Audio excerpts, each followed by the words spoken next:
What's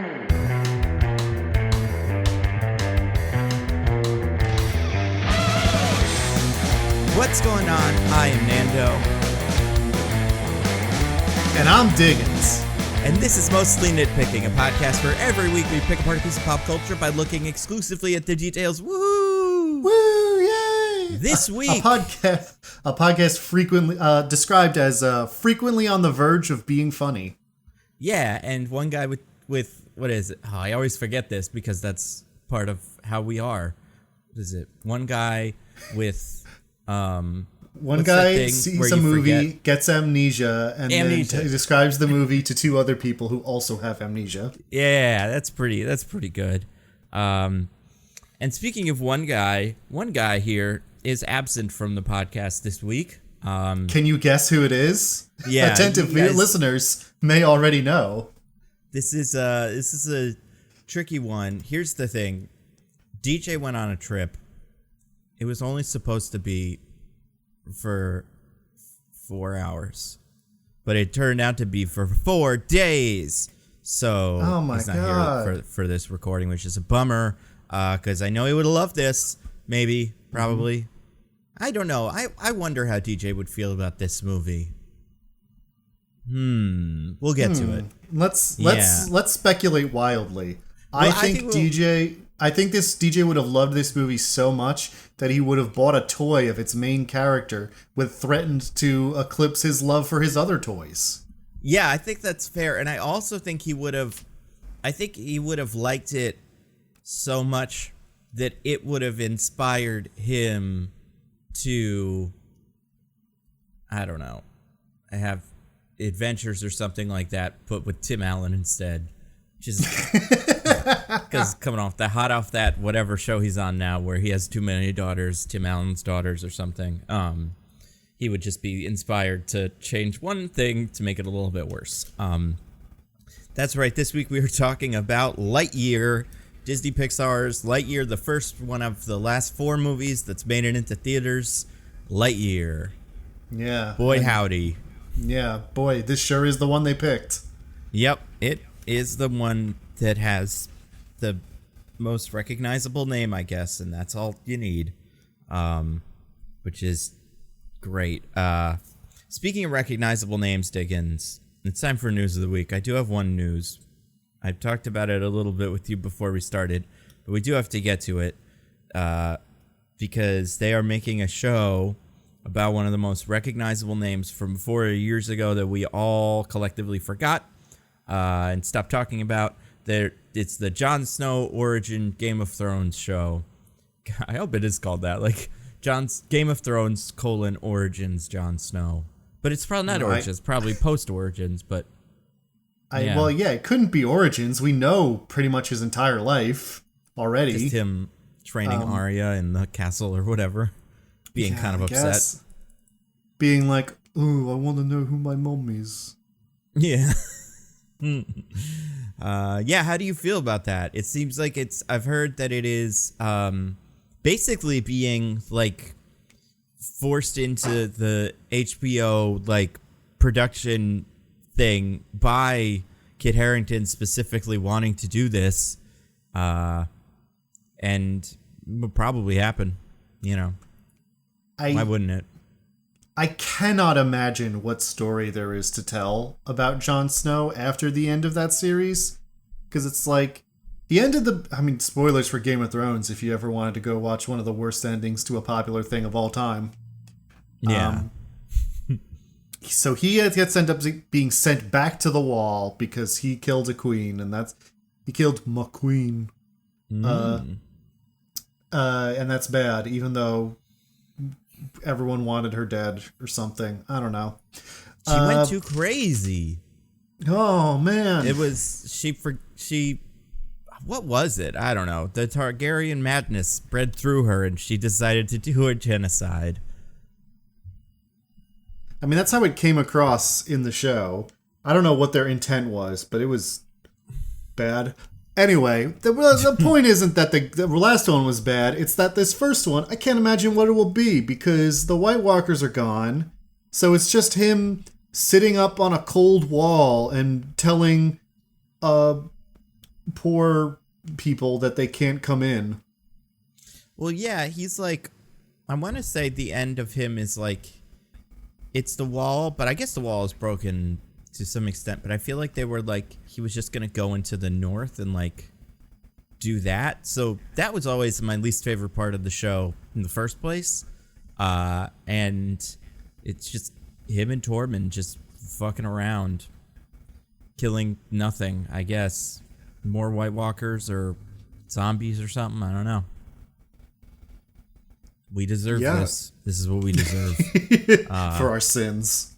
Yeah. And we're getting that other one, the one where it's a prequel, the House of the Dragon show. That one got a poster this week. I mean, that at least I can see what the story is. It's how the Targaryens conquered Westeros, I think. Or it's the right after they conquered it and like the dynastic struggles between them as they're holding on to power. It's one of those two things. I haven't looked into it because frankly, I don't care. I've heard it described as something like that as well, and that seems like something that I'll probably watch out of curiosity, like a certain thing from this week. Not this, something else, and be like, it's not that great, but it is. They're doing that thing that now they do, where they advertise that it costs an insane amount of money per episode, like they did with, like Netflix did with Stranger Things. So at least that part will be interesting to see. At least HBO hasn't recently complained about how they're running out of money.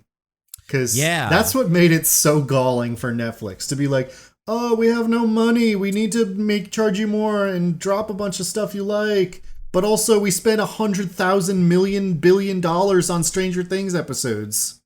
Yeah, and we're going to do a real life Squid Game where we give away the most money ever on a game show. And we just fired 300 animators, mostly from shows about non-white people or something. So, you know, square those two circles.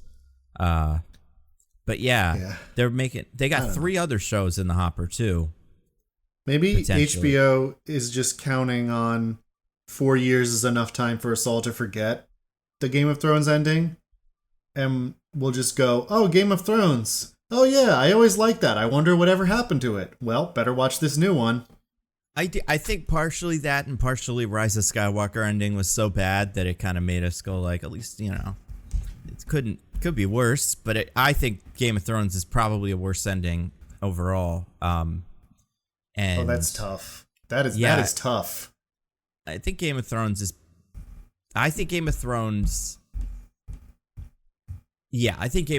worse.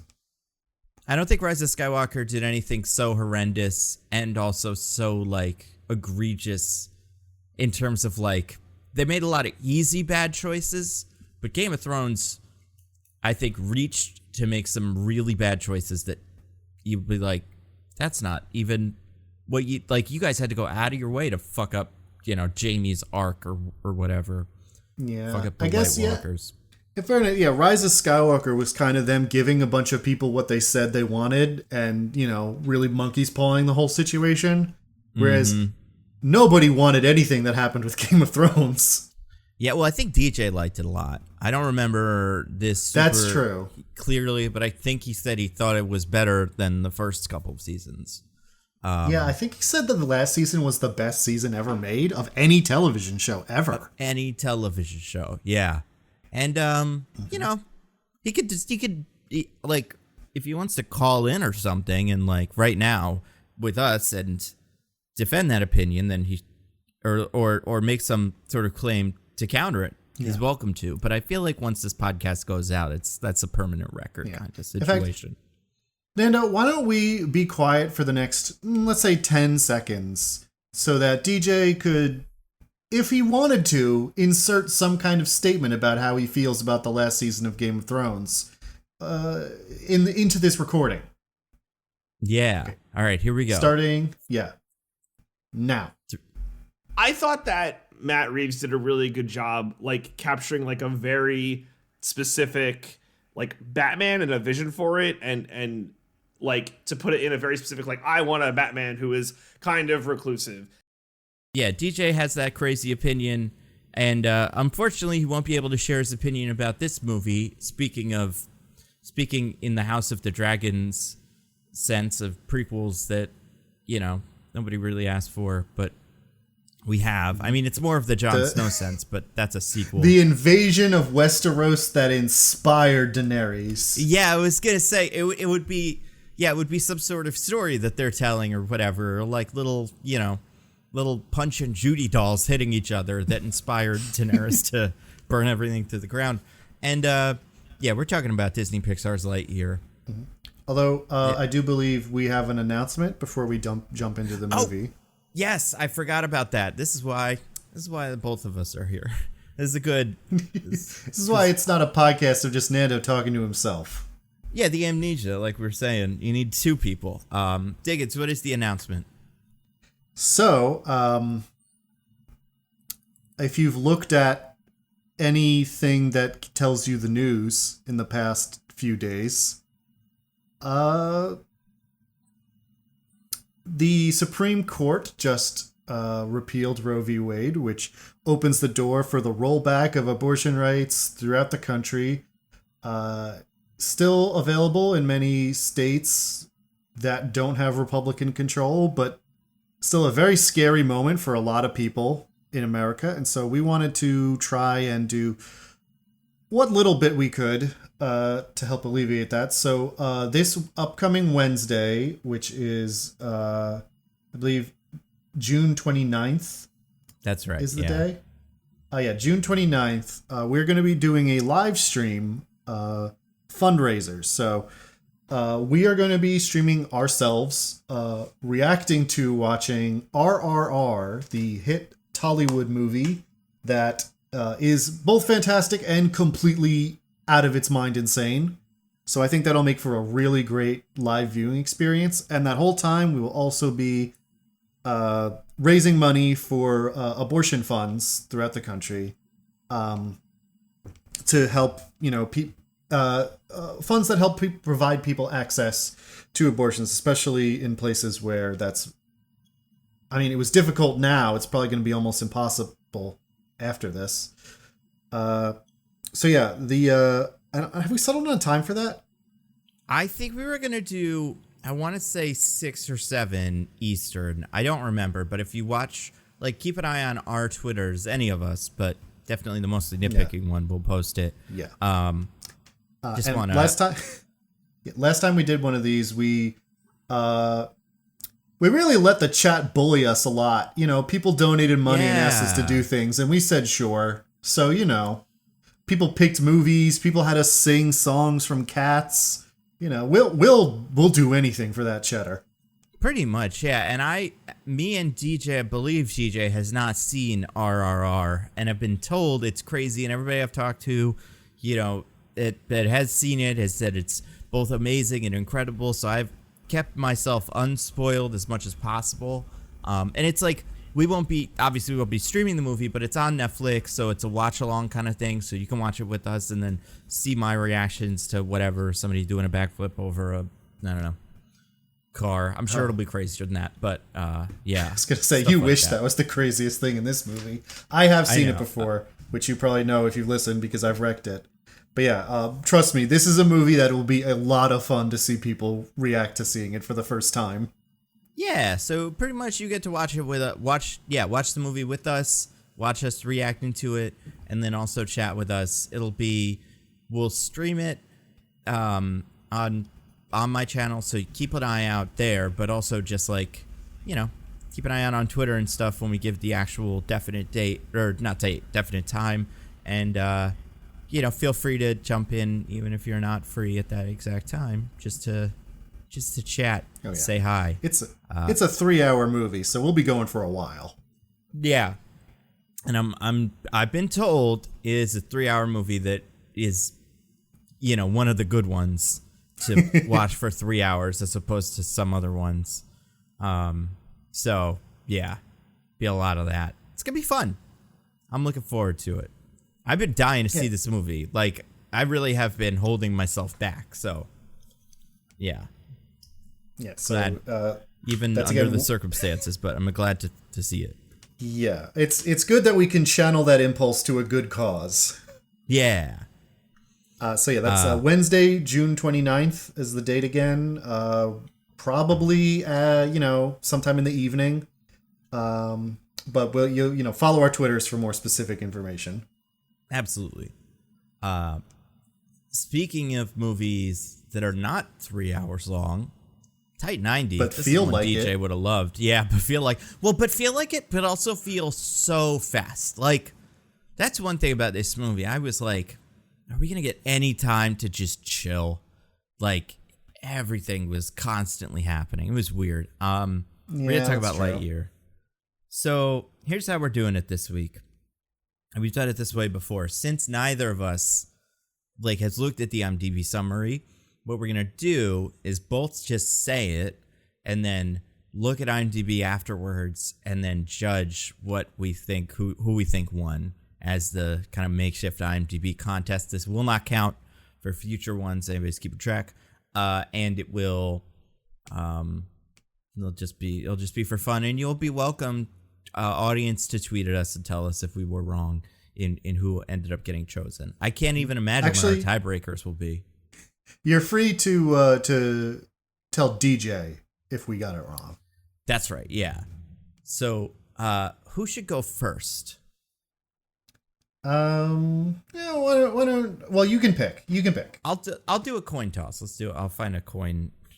This is how. Sure. I just don't have coins, so I found a coin toss. I have a Swiss franc right here. I can flip that. Okay. What's on those? Let's see. We got a head and the number 5. Okay. Well, I mean, I'm definitely gonna take 5. So. All right. Give that baby a flip. It's 5. Yes. Oh yeah, I'm gonna go second for sure. I need a second to think about this. So okay. Diggins, go get him. All right. In 1995, a kid named Andy received a toy that from his favorite movie. That toy was Buzz Lightyear. That movie is this movie. This is so tough. Because it's so stupid.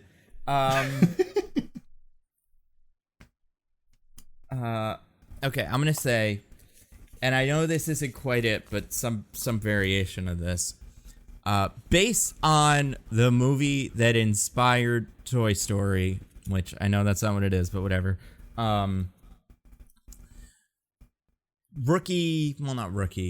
Hotshot space pilot Buzz Lightyear has to save the planet and battle the evil Zurg in space. That's all I got. All right, well, I've got it pulled up right here, Nando, and you definitely won. Oh, sick. All right, let's. What is it? While spending years attempting to return home, marooned space ranger Buzz Lightyear encounters an army of ruthless robots commanded by Zurg, who are attempting to steal his fuel source. Brave of them to not do the one you said, which is what it is, kind of. Not really though, but that's how they sell it to us in credits or trailers and stuff like that. Yeah, I mean this is a much more accurate summary, which makes the movie sound like what it is. Yeah. Which I mean I guess is commendable that they would be honest, but having it laid out like that so starkly, terrible idea. Yeah. I mean, yeah, it's tough because if you get rid of all the names and maybe the word Space Ranger and just, make it Tim and Robo-Man instead of Zurg, then that's like a movie. It's not the best movie ever, but it's just a pitch for some movie. But yeah, this is something else. So I get to go first. It's it's fine. I didn't hate it, but I think it's generally kind of boring, and I didn't quite enjoy any of the characters, except for the cat. But that's the rules. You had to like the cat. But I think this movie is pretty stupid in its pitch and what it is. I found it to be, even though it was an hour and a half long, if that, I found the pacing to be too much. I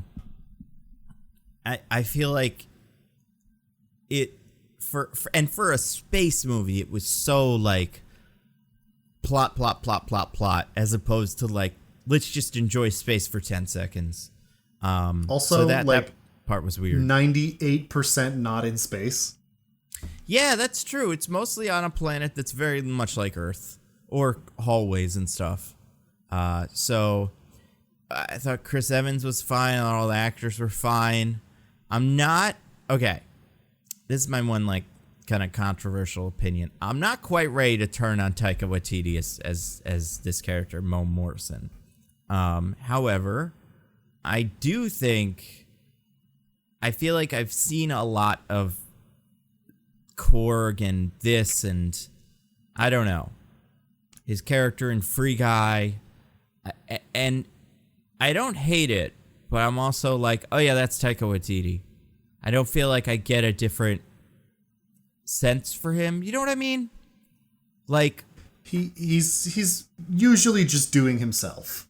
Yeah, and that always bugs me when people do that. And I think Chris Evans, you know, for all of how stupid this whole thing is, I think he was doing something, which is probably... He legitimately felt like he was doing Buzz Lightyear and not being Chris Evans as Buzz Lightyear. Yeah, and I think everybody else was probably fine. I don't know too much about what's her name, Keke Palmer.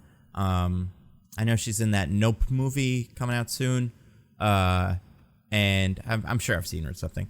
But yeah, I feel like it just, I don't know. His whole any voice actor that does that kind of loses me, and especially because a lot of the rest of these guys, you could tell were just like, that's a voice actor, like whoever Dale Souls is that played that played Darby Steele, like that's a voice actor. I think the thing about Taika Waititi with that though is like, there are people who do that and it feels like they do that because that's all they can do.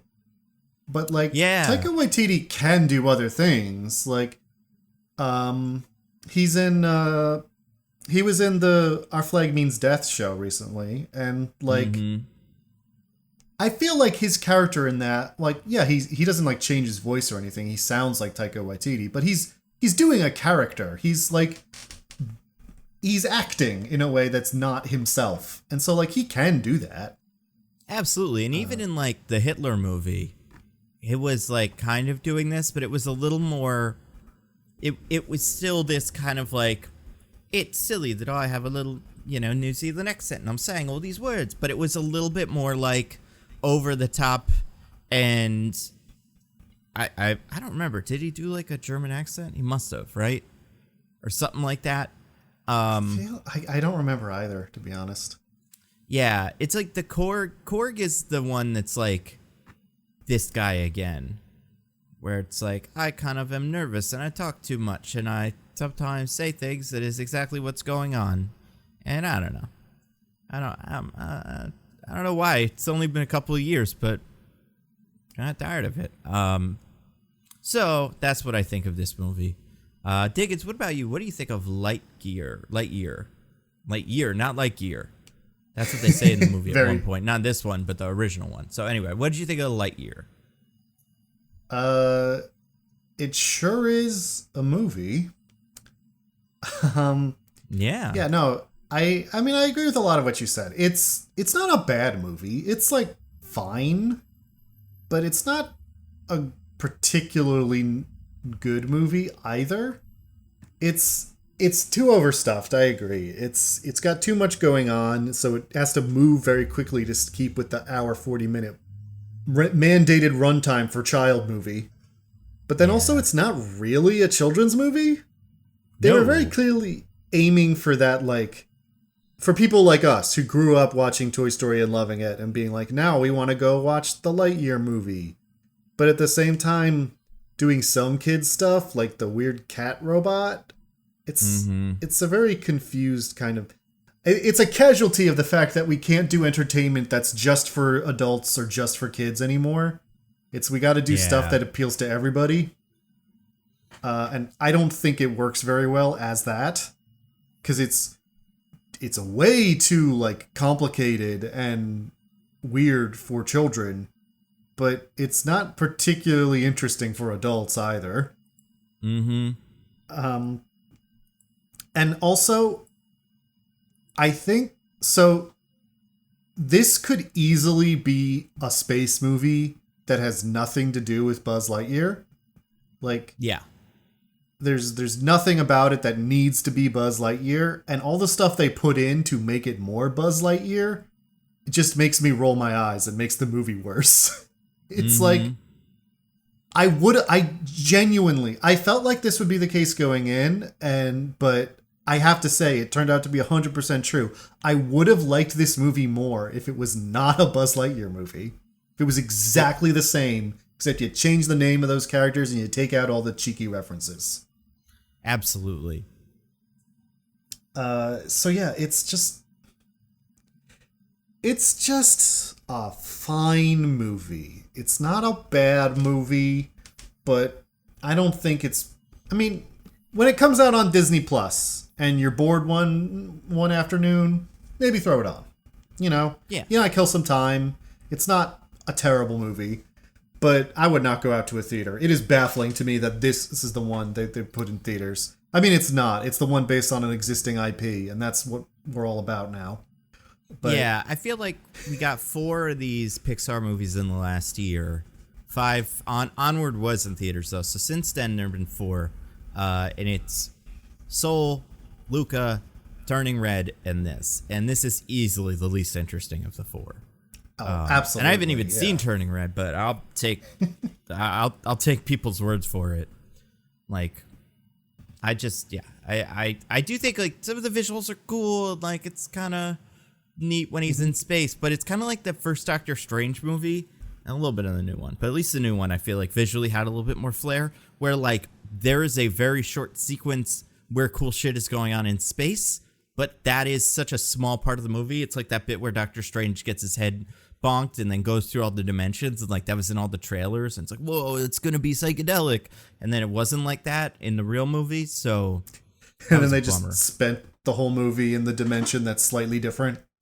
Oh yeah, I mean, like it's so transparent sometimes, and with this, I'm sure they pitched it with the idea of like there'll be a cool space scene and maybe 2 cool space scenes, but yeah, most of this is on hallways and in a swampy version of Earth.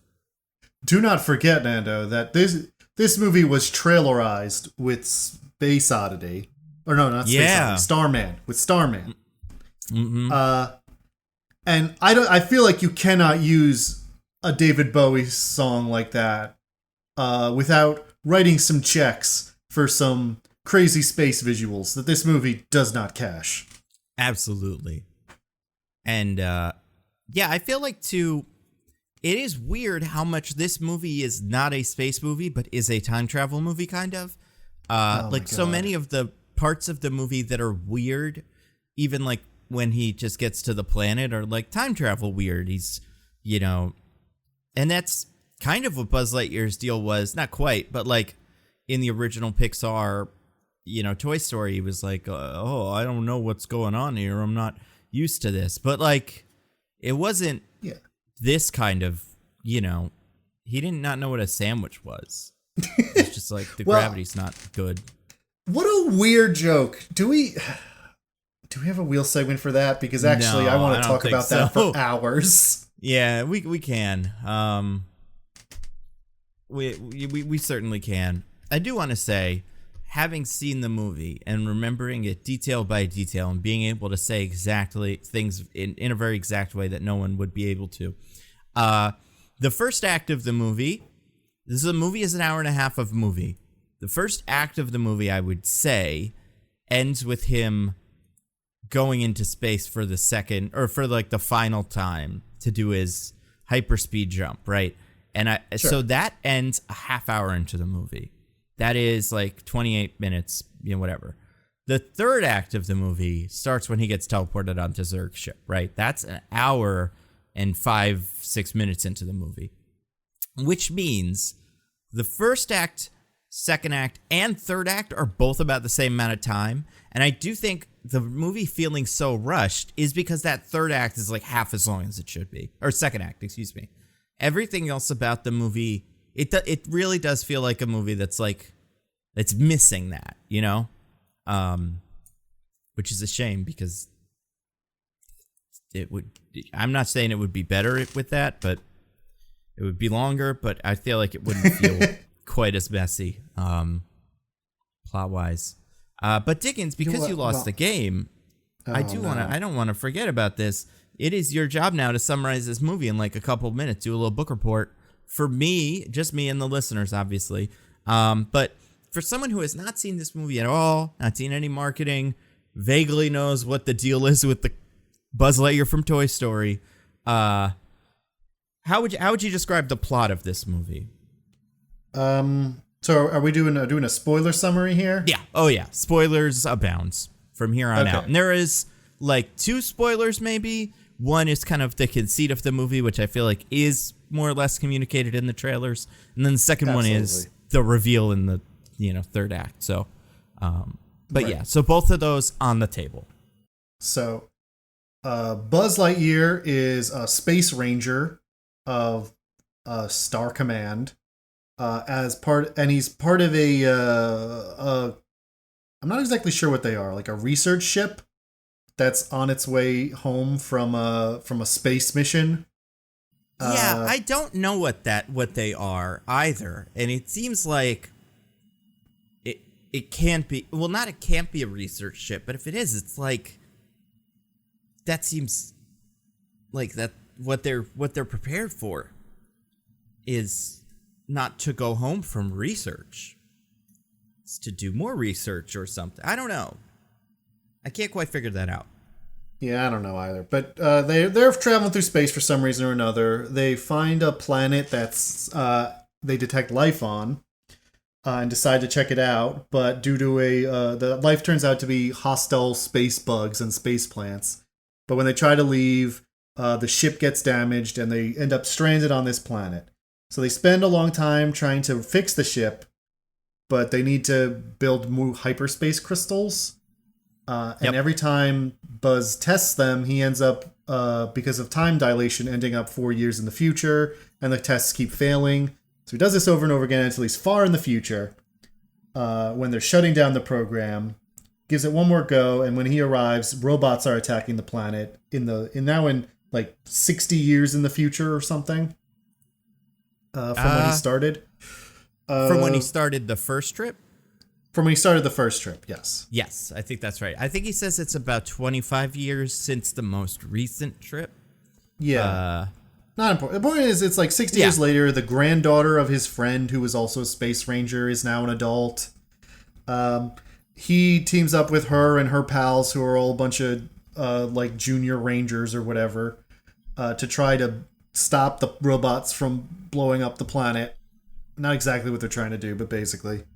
They have a bunch of wacky hijinks until Buzz gets captured. It turns out Zurg, the big scary robot leading the robots, is himself from the future, who invented time travel and needs his space crystal to go back even further and stop the ship from ever crash landing on the planet. Well, hold on. I want to be really specific about this. It is Buzz Lightyear from the future. It is old man Buzz Lightyear, not because you said himself, and I was like, Zurg from the future for a second. But sorry. Anyway, yes, no, it is Buzz Lightyear from the future. Has come back in time to get a new space crystal and stop them from ever crash landing on the planet. Buzz decides he doesn't want to do that, so future Buzz gets mad. They have a big fight. Buzz wins. They're stuck on the planet, but it's okay. The end. Yeah, because they have friendship. They've learned to value friendship and of failing missions, and it's okay. Everybody has really quick little... And even Buzz Lightyear, the main character, has like really quick, like, Saturday morning cartoon G.I. Joe level of like, here's my thing, and here's my problem. And over the course of the movie, that we will address that. And over the course of the movie, some people will say extremely on the nose lines about my problem. Yeah. It felt like that a lot with Buzz Lightyear. But the other ones, it was a little bit, it was a little bit more forgivable because they were introduced later in the movie. But with Buzz Lightyear, oh boy, it's really hard to not see his character development from like minute 2 of his screen time as being like, oh, okay, that's what he's going to have to do eventually in a way that is kind of painful, honestly. There's one specific one that like stuck out to me as the most like, this is the first draft of this scene. Like, yeah. Somebody wrote in the placeholder line of like, this is what this scene should convey. And somehow it ended up in front of Keke Palmer and she said it out loud. Because there's a part where they're like, convoluted space shenanigans have happened and they're like stuck under weird traffic cone things and need to do 2 things at once. And Buzz is doing the one thing while the rest of them is doing the other thing, but they need his help to do the other thing too. And so she turns to him and says like, we don't need you to save us. We need you to join us. And I'm like, really? Yeah, there was that, and then there was a bunch of other people in the first act that were like his other friend, who I believe is played by, oh God, like his original friend.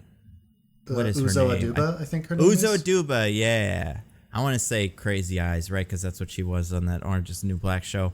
But yeah, so she says like, because her whole thing is like, she is happy on Space Planet because she, you know, well, she does something that we'll talk about later, but she like has a life, you know, we gotta get people ready. We can't just spring that on them. But like she has a life and has a kid, and she's like, oh, Buzz, if you just stay here and have life with us, you'll be happy instead of doing missions. And yeah, that part of it was like, that was the one that really got me. But there was also that, because to get like 2 minutes in, there's the bit where he's like, I don't do partners well because I don't like rookies because they don't know all the stuff, and I'm going to do everything myself. And yeah, it was... Yeah, the movie hits that really hard at the start, which is funny because it ends up not being the thing he has to overcome at the end, really. Yeah, that's true. It's like he has 2 things, and the other thing ends up being the really important one. Yeah, this one is just kind of like, so you know, it's kind of how that's his flaw early on that is going to be trouble later. But also it's like, I think it's really weird that they do that part before they do any of the cool Buzz Lightyear stuff, because it's like, well, you know, if it's a buddy cop movie, we probably have to be convinced that we like Buzz Lightyear first or trust him. But well, don't you remember what the very first stuff he says is? Oh God, no, I don't. I do not remember. What is it? It is verbatim the first speech he gives in the first Toy Story movie. When he shows up and is like, I'm on an alien planet. The surface is bouncy. No signs of intelligent life. It is the exact same speech. So obviously we already care about this Buzz Lightyear guy because they did a thing that makes me go, I remember that. That's from the thing I like. Yeah, that was good that they did that, and I was happy every time they did something like that. You know what I really loved? I clapped when I saw it. Yeah, because I recognized it. It was great. You know what I loved? Whenever he did a fucking Han Solo and found a bit of his costume and went, this isn't even a bit of my costume yet, but it will be soon. Oh, I like this thing. I hope I use it more in the future. Yeah, that part was insane. Like, and it's funny because he already has a spacesuit. Like, he doesn't have to build a spacesuit or something. He just has to like get a couple of things, but also just decide to use parts of things that he could have used before. So it's like, it's quite dumb. Yeah, he has a spacesuit that's mostly the spacesuit from Toy Story, except for some reason it's missing some parts he has to find throughout the movie just so we can have these solo moments. Yeah, and the movie has like that really annoying, I'm trying to think of what this is, 'cause I don't think Solo quite did this, but other movies have done this, like amount of reverence for the original Buzz Lightyear suit when he sees it after getting back to the planet. after the 22-year journey, it's like, oh my god, the most beautiful thing in the whole world. It's so important to wear this. Everyone loves it. But in context, it's just some fucking spacesuit that's pretty similar to the one he's already wearing. And everybody else gets one, and theirs are different colors, kind of. And yeah, it's it has that all over the place. That like, oh my god, you would never believe he's finally wearing the suit from all the days before. You know what? It's kind of like well, no, I guess. Did the new Star Wars do anything like this? I feel like they probably did, right? We're like, I mean, maybe in Rise of Skywalker, like when we see the Death Star. Oh, when Palpatine shows up. Oh, yeah.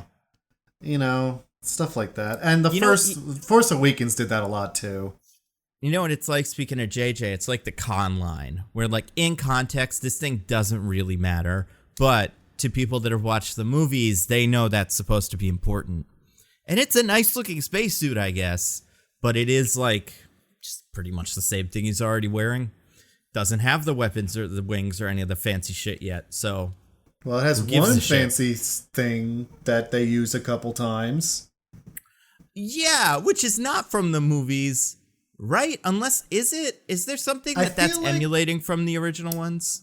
I think, now I could be wrong about this, it's been a while since I watched the Toy Story movies. I think in the first one there is a point where he's like, I'm activating my cloaking system. And Woody is like, oh, get a load of this guy.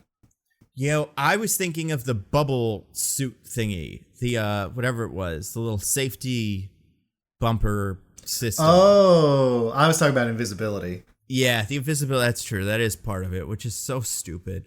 Because, like, it's like, A, it's boring for us to watch, but B, it doesn't really, like, you could do all that same shit with, like, you have to be really quiet, otherwise they can hear you, and then just, they don't do that, because they're not quite as good as him, but instead it's like, whoops, I forgot to tell him that the invisibility wears off after a couple of minutes, so they're kind of fucked. Yeah. Speaking of things, we have a wheel. 10 things on it. I really want to get to it because some of them are pretty weird. Mortimer has become excited by the mouse that is about to touch the wheel on the computer, so this will make it a little hard to read. But excited about just like the cat in the movie. Oh yeah, the only character that's cool. The character for the children. Yeah, and me. I spun the wheel and it landed on something that is a very late game thing, but I do think it's quite annoying and might as well get to it. It's one of my wheel chunks. It's all they say is Zurg. So the villain of the movie, like we said, is old man Buzz Lightyear from time traveling and stuff. But you think it's Zurg, the character from the cartoon one, like the 1995 ones or whatever. Or the Toy Story 2. He's a toy / part of the video game in Toy Story 2. Right, yeah, and he's like a Darth Vader kind of guy with a big gun on his arm. And this one, it's like a big, because there's already robots fighting him that are just regular, you know, like droids. But then there's one big one, and through the movie you're like, well, there's a guy in that or something, because otherwise why would it be so big in it? And there is, and it's called Zurg. I guess it's not called Zurg. No one ever calls him Zurg. They call the robots Zurgs because they say Zurg. Yeah. And the explanation for this and the reveal that it's like, oh my god, this Buzz is Zurg, you're kind of like, okay, but like why? What did he go crazy? Like, did he have like space madness and then he came up with the identity of Zurg? Yeah, like that's kind of where you'd expect that to go. And why did he create this fucking evil purple suit?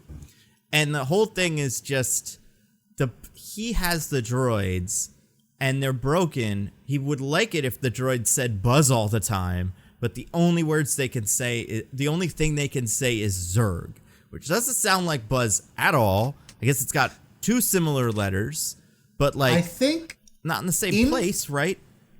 I swear it's actually in the scene that he says that. The robot saying things in there is saying something slightly different. That one's going like Buzzurg. Yes. But in every other scene, they are just going like Zurg, Zurg, Zurg. Mm-hmm. And, this is another kind of casualty or like, artifact of, we already had a villain named Zurg from the cartoons in Toy Story 2. So obviously that's who the villain will be here, regardless of any good reason. And he will be called Zurg for the dumbest reason. Obviously, the name and like roughly the physical appearance will be the villain we use. But we had our own idea, so actually he's just going to be a completely different person that has nothing to do with that character whatsoever. Because that's what the fans want. And like, in the Toy Story 2 movie, I believe it is revealed that Zurg is Buzz's father. I don't think that's true in the cartoon. It's not clear how serious that is, because there are a couple of crazy toys that think they're real. Yeah. And when this guy was revealed, I was like, oh, it is his father. That's weird, but sure. But it's still, none of this explains the fact that he has a working spacesuit, seems like, or at least enough of the pieces probably to fix his, and doesn't need one, and yet has decided to walk around this big evil mech that is the devil, Purple Devil Man. It's bizarre. Even when he's just hanging out on the ship, when he's just like by himself, like chilling. Because when he first shows up, it's a robot comes in and like shows him the thing, and it's like, oh, the Buzz is here, and he's just in the suit. For why? It's almost like they knew, or it's like, because I want to say his kind of rationale for what he's up to is like, I want to get the crystal, and like they want to do stuff, but Data won't let me, and so I, use the robots and walk around in my big giant mech suit. It's like, maybe they're just scared of you because you look like the devil. Like, you as a guy, they would still, they're mad at him, and like that would continue. But the idea that his remedy to that has been to create this thing is insane, because it's not even like it's like a warped version of the original Buzz Lightyear suit, but it's different in some way. It is just its own thing. Color scheme's completely different. It is purple and yellow and red. And the Buzz Lightyear suit is green and white and a little bit of like blue in there. And the explanation is literally like when he's giving, it's like, oh yeah, I traveled like centuries in the future and I found this shit. Crazy, right? Yeah. And I wonder, I mean, in the end of the movie, in the post-credit scene, they show that he's alive, kind of, maybe, which he's not. He died then, for sure. That's the whole thing that Kiki Palmer keeps saying, is if you die, it's really easy to just be dead there. And, like, he exploded, so I'm sure the suit he's alive, floating through the void of space until he starves to death. Yeah. And, like, even the way they say, like, he's alive in the thing, if I remember correctly, it's just, like, one of the lights turns on. And it's like, that might just be the wires. I don't think that means he's alive in there. His whole body just is frozen and exploded into a million pieces. So, Also, the whole reason he's doing this whole thing is because he needs the space crystal, right? The space crystal that Buzz has. Because when Buzz first makes the space crystal, oh my god, the robot cat figures out how to make it. But when he is like hiding from the Zap Patrol, he like crushes the computer the cat used. Yep. Okay. And the cat even says like, oh, the formula. No. Yeah. But like, cat, you figured it out the first time. Can't you just write it down again?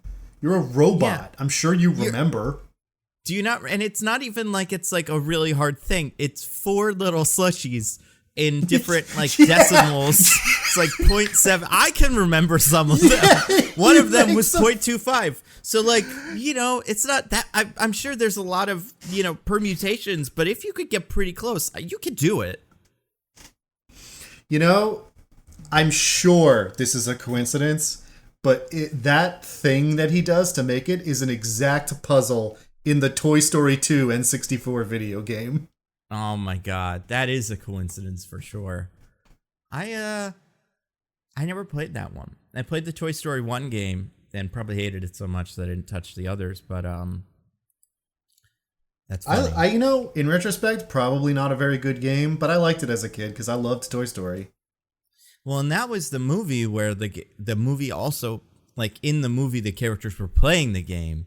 So it's, like, even more fun to be like, I'm just, like, the cowardly T-Rex or whatever playing the game.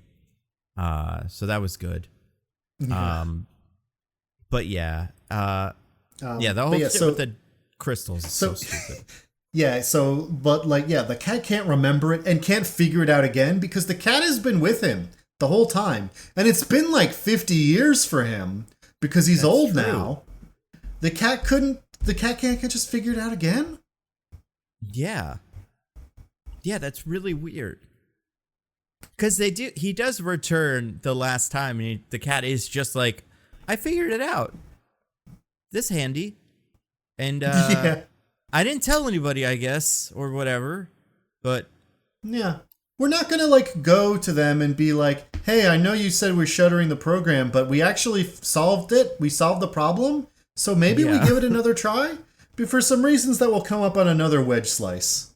Mm-hmm. Yeah, and speaking of that, I'm going to spin the wheel again. I'm sure Zurg will come up again, because he was very stupid. He's the main villain of the movie, and he's the dumbest part of it. Yeah. Well, Diggins, I got one of yours. It's 1,200 people. Speaking of dumbest part of it, you want to explain this one? This is exactly what I was getting at, actually. So, at the very beginning of the movie, when he's being, like, unfrozen from the cryogenic freezing in the spaceship, we see a little readout that tells you how many people are on the spaceship. And I believe it says, like, crew 1,200. Which I take to mean there are 1,200 people on this ship. Yeah, it sounds about right. Which means they're all gonna die. You cannot create a sustainable population out of 1,200 people. I mean, Diggins, in the Bible, they did it with 2. So... Right, well, but Nando, this is the movie where a woman kisses another woman, so it's godless heathen atheism. Oh, you're right. It's like they can't opposite do the thing. Bible. They can't do the wonderful things that God does. Yeah, I mean, the 1,200 people thing, it's also like the spaceship they were all in crashed a lot. I'm pretty sure a lot of them are dead. Like, yeah. I've seen a lot of movies. I forget what movie I watched recently. Some French movie about this pretty much, but the parts before the crash where like some of the pods break and it's like people die in there. So it's probably like 100 people that survived that crash. I mean, the base they build certainly doesn't seem like it houses much more than like maybe 1,000 people. Because it's not very big. So yeah, it's like everyone's talking like a main theme of this movie is, you know, people made their lives here. Maybe it's not what they planned on, but you know, they were happy. And so you don't necessarily want to just erase that, which sure, right? Don't go back in time and undo your mistakes because things happen because of them that might not necessarily be bad. Perfectly fine lesson for a kid's movie. But they go further to be like, no, we don't even give a shit about leaving. We're going to stay here forever. And it's like, I mean, we could do that for a generation or two, but you need 10,000 people to create a stable population genetically. We're all going to die if we do that. We don't have enough people. What is the number that you need? Because I don't know what the, like, science behind this is. I'm not a... I believe the estimate is roughly 10,000 people can create a diverse enough genetic pool to become sustainable over time. Huh. Interesting. Mm-hmm. But if you have less than that, then they won't. Well, and even if they did have a really sustainable population, like, part of their deal, because it's the new leader of the program after the grandma one, Alicia Hawthorne dies, it's taken up by Commander Burnside, who is played by, did you recognize this voice? Isaiah Whitlock Jr. That's right. A classic And do you know his classic line? I do. I was thinking about it yesterday on unrelated to this, but I mean, he has two classic lines. The one most people know him for is just "shit." But what's the other one, Diggins? Well, longtime listeners may know that he played Senator Clay Davis on The Wire, who famously said the line, "I'll take any motherfucker's money if he's giving it away." Love it. But that character, which he proves by being in this movie. It's true, yeah. And I mean, I hope he got some of these motherfuckers' monies. Like, I hope they all did. Everybody in this movie. Taika, him, Bill Hader, apparently, who plays Featherings to Ham's man or whatever. The actual voice actors, who are probably getting a much smaller check than most of those guys that I already mentioned, but still, everybody gets that cash. Gotta get the cash, gotta get the dough. But yeah, so Commander Burnside's whole thing is like, well, we live on this planet now, and it is hostile. That is still true. So we're going to build a big laser dome. But it doesn't seem like it seems like he is content with that. And like, if the population expands, where are they going to go? You have to build another laser dome, I guess. But like, the laser dome is not that much bigger than the base they're already in. So, like, yeah. I don't know if you at several points in this movie I imagined a better movie than what ended up being true. And my thing for this is when he makes this jump after that happens into the future, I was like, oh, Burnside's going to turn into Zurg. He's going to become crazy with control and obsessed with like keeping everyone here. And that'll make him, and so he'll build a big robot suit and become evil Emperor Zurg. I was like, all right, kind of weird, but I see where it's coming from. But like, no, that didn't happen. He's just a totally normal guy who for some reason loves his laser fence. Yeah, and like, it's gonna have to be enough forever, because that's fine. And even like, I don't know, in the world of the movie, at the end, what does Buzz Lightyear decide to do, like at the very end? See, this is also something that confuses me. Did these like group of 1,200 people found like new Star Command that goes out into the galaxy and investigates interplanetary threats and everything? Right. Because that doesn't make any sense either. Where did they come from? Do they have no interest in going back there or communicating with those people or anything like that? I believe they at certain points say they come from Earth. Right. So, like, presumably that's where they were going back, right? If they were going back, they were going back to Earth. Mm-hmm. And they say they're in another galaxy. They're not in the Milky Way. Right, so they're very, very far from Earth. So, like, they just decided that for the next generation or two, until they all become inbred genetic freaks, they're going to police the galaxy that they're not from and have been in for maybe, like, 60 years.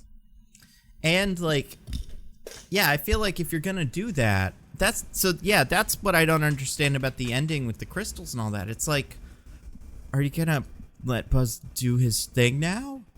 Like, try to make more crystals and do the mission? Because do you ever want anything to happen to you guys? Do you want anybody to know where you went? Like, feels like it's worth it to let him keep doing it. Especially if you think you're close on the crystal thing. Like, if you're going to let the cat, think in a year the cat can figure it out, then, like, might as well. And, like, Buzz Lightyear, I know you want to make friends really badly because that's what the movie keeps telling you to do. But, like, I do think it's worth it to still go. You know? Like, did people think all these guys are dead? Yeah, I mean, like, I understand that, you know, you made some life here or whatever, but, like, they had family members back on Earth, I'm sure. Yeah. Like, they had people who would like to know what happened, even if, you know, it would be many, many years later at this point, because apparently time dilation is a thing, and we'll get to it, but Yeah. That doesn't make any sense in a world where they're supposed to be like galactic protectors, because that means that every time you leave to go do something, you're gone for the rest of everyone you've ever known's life. So like every mission he just comes back to new people? Like what, how is this supposed to work? Yeah, I feel like the and it doesn't even seem like that's a problem he's even gonna try to solve. It just feels like he's like, well, I'm not gonna do it anymore because I learned the lesson to have a family and be in love and have kids and whatever. But like the idea that he's like, there's just maybe you could do it better. Maybe if you get 101% somehow, let the cat just keep going in the background, and maybe you guys can do it differently, like the way every other sci-fi thing manages to do it. And yeah, it's like this universe, the Buzz Lightyear universe that they are positing, basically requires that they figure out some way to travel extreme distances without making time dilation happen. Yeah, but they don't care or do that. Yeah, like they're gonna patrol, like their star command is like the 20 miles outside of their atmosphere, and that's about it.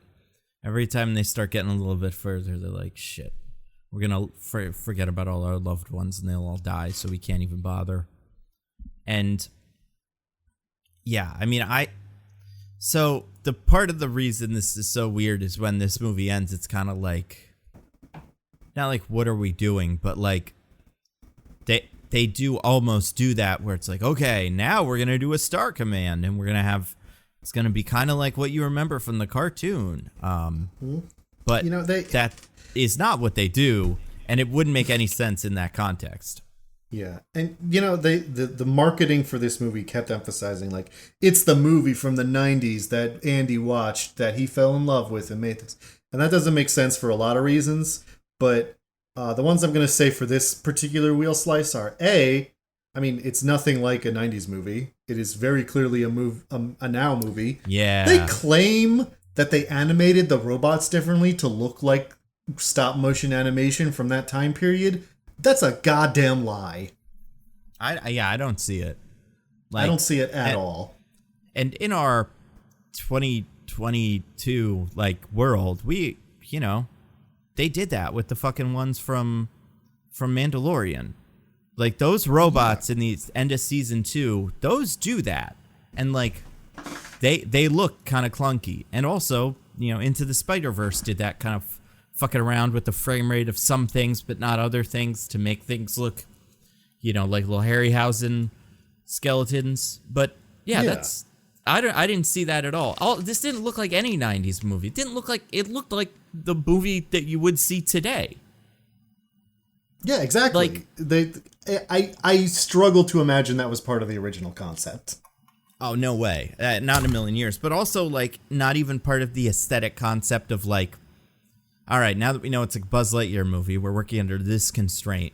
Because, like, we will get to it. But also, I do want to bring up something else on the wheel that I just spun that is related to things that maybe weren't as popular in 1995. This one is called Buzz LGBTQWXYZ year.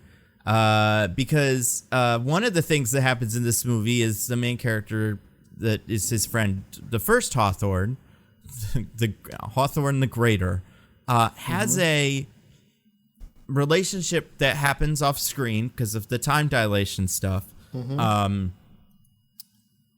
it's just like in any relationship, you know, nothing surprising or interesting about it, except just a totally normal, God-approved relationship with a man with whom she has a child.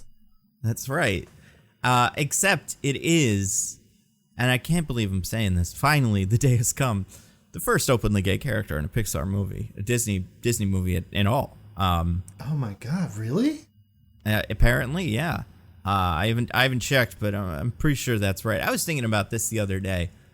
Does every Disney property have the first openly gay Disney character or LGBTQ character? Because I think they do now. There was I forget which episode it was. It was probably some Disney movie we did. But we went through all of them at one point. All of the ones that they said were the first ever LGBT character in the Disney thing. And that was last year. Since then, we've gotten Doctor Strange, America Chavez's two moms, the gay Eternal, who did Hiroshima, but was sad about it. I didn't see Turning Red, but probably something there. I had a couple of others. I don't think there was any in Moon Knight, which was like, all right, Moon Knight, get it together. There's a character in Miss Marvel who I wouldn't say is explicitly anything, but I think is supposed to be written that way. Maybe that is explicit. You know what they do with these characters a lot, and they did this with America Chavez, who in the comics is canonically bi, I believe. They didn't say anything about her sexuality, and you know, it's a younger character, so I get that. But they gave her a little pride pin to be like, we know. We know that's what this character kind of does sometimes. So I bet that character from Miss Marvel has that on its desk or something. Or like in Jurassic World Dominion, which we didn't talk about last week, but the pilot character at one point when Chris Pratt is failing to convince us that he cares about Bryce Dallas Howard. Yeah. She's like, I get it. I like redheads too. And then later is talking to a lady like aid worker. Enough where you can be like, oh, maybe she's the first openly LGBTQ character in a Universal movie, but not so much that will get banned in Saudi Arabia. Yeah, I want to say, I don't know about Universe. That might actually be the first one. I feel like the Fast and Furious movies are pretty heteronormative or whatever, and then you've got the Minions, and I don't know too much about the Minions. Don't forget. Yeah, oh God. I imagine there's just some kind of disgusting sex slurry through which the Minions reproduce. Well, or they are villains, right? So, like, I feel like they are all just, they're heterosexual minions who do, and like protest at Disney Pixar first openly gay characters' weddings and stuff like that. Like, they're little bad guys. A minion will be appointed to the Supreme Court soon. Maybe they already were. I don't know. I haven't watched those movies. I don't know. Maybe some of the minions. That could have happened. I wouldn't know. Yeah. I wouldn't say some of the recent Supreme Court guys don't look un-minion-like, if you ask me. Where were we going with this? Oh, right. But yeah. The first openly LGBTQ character in a Disney movie.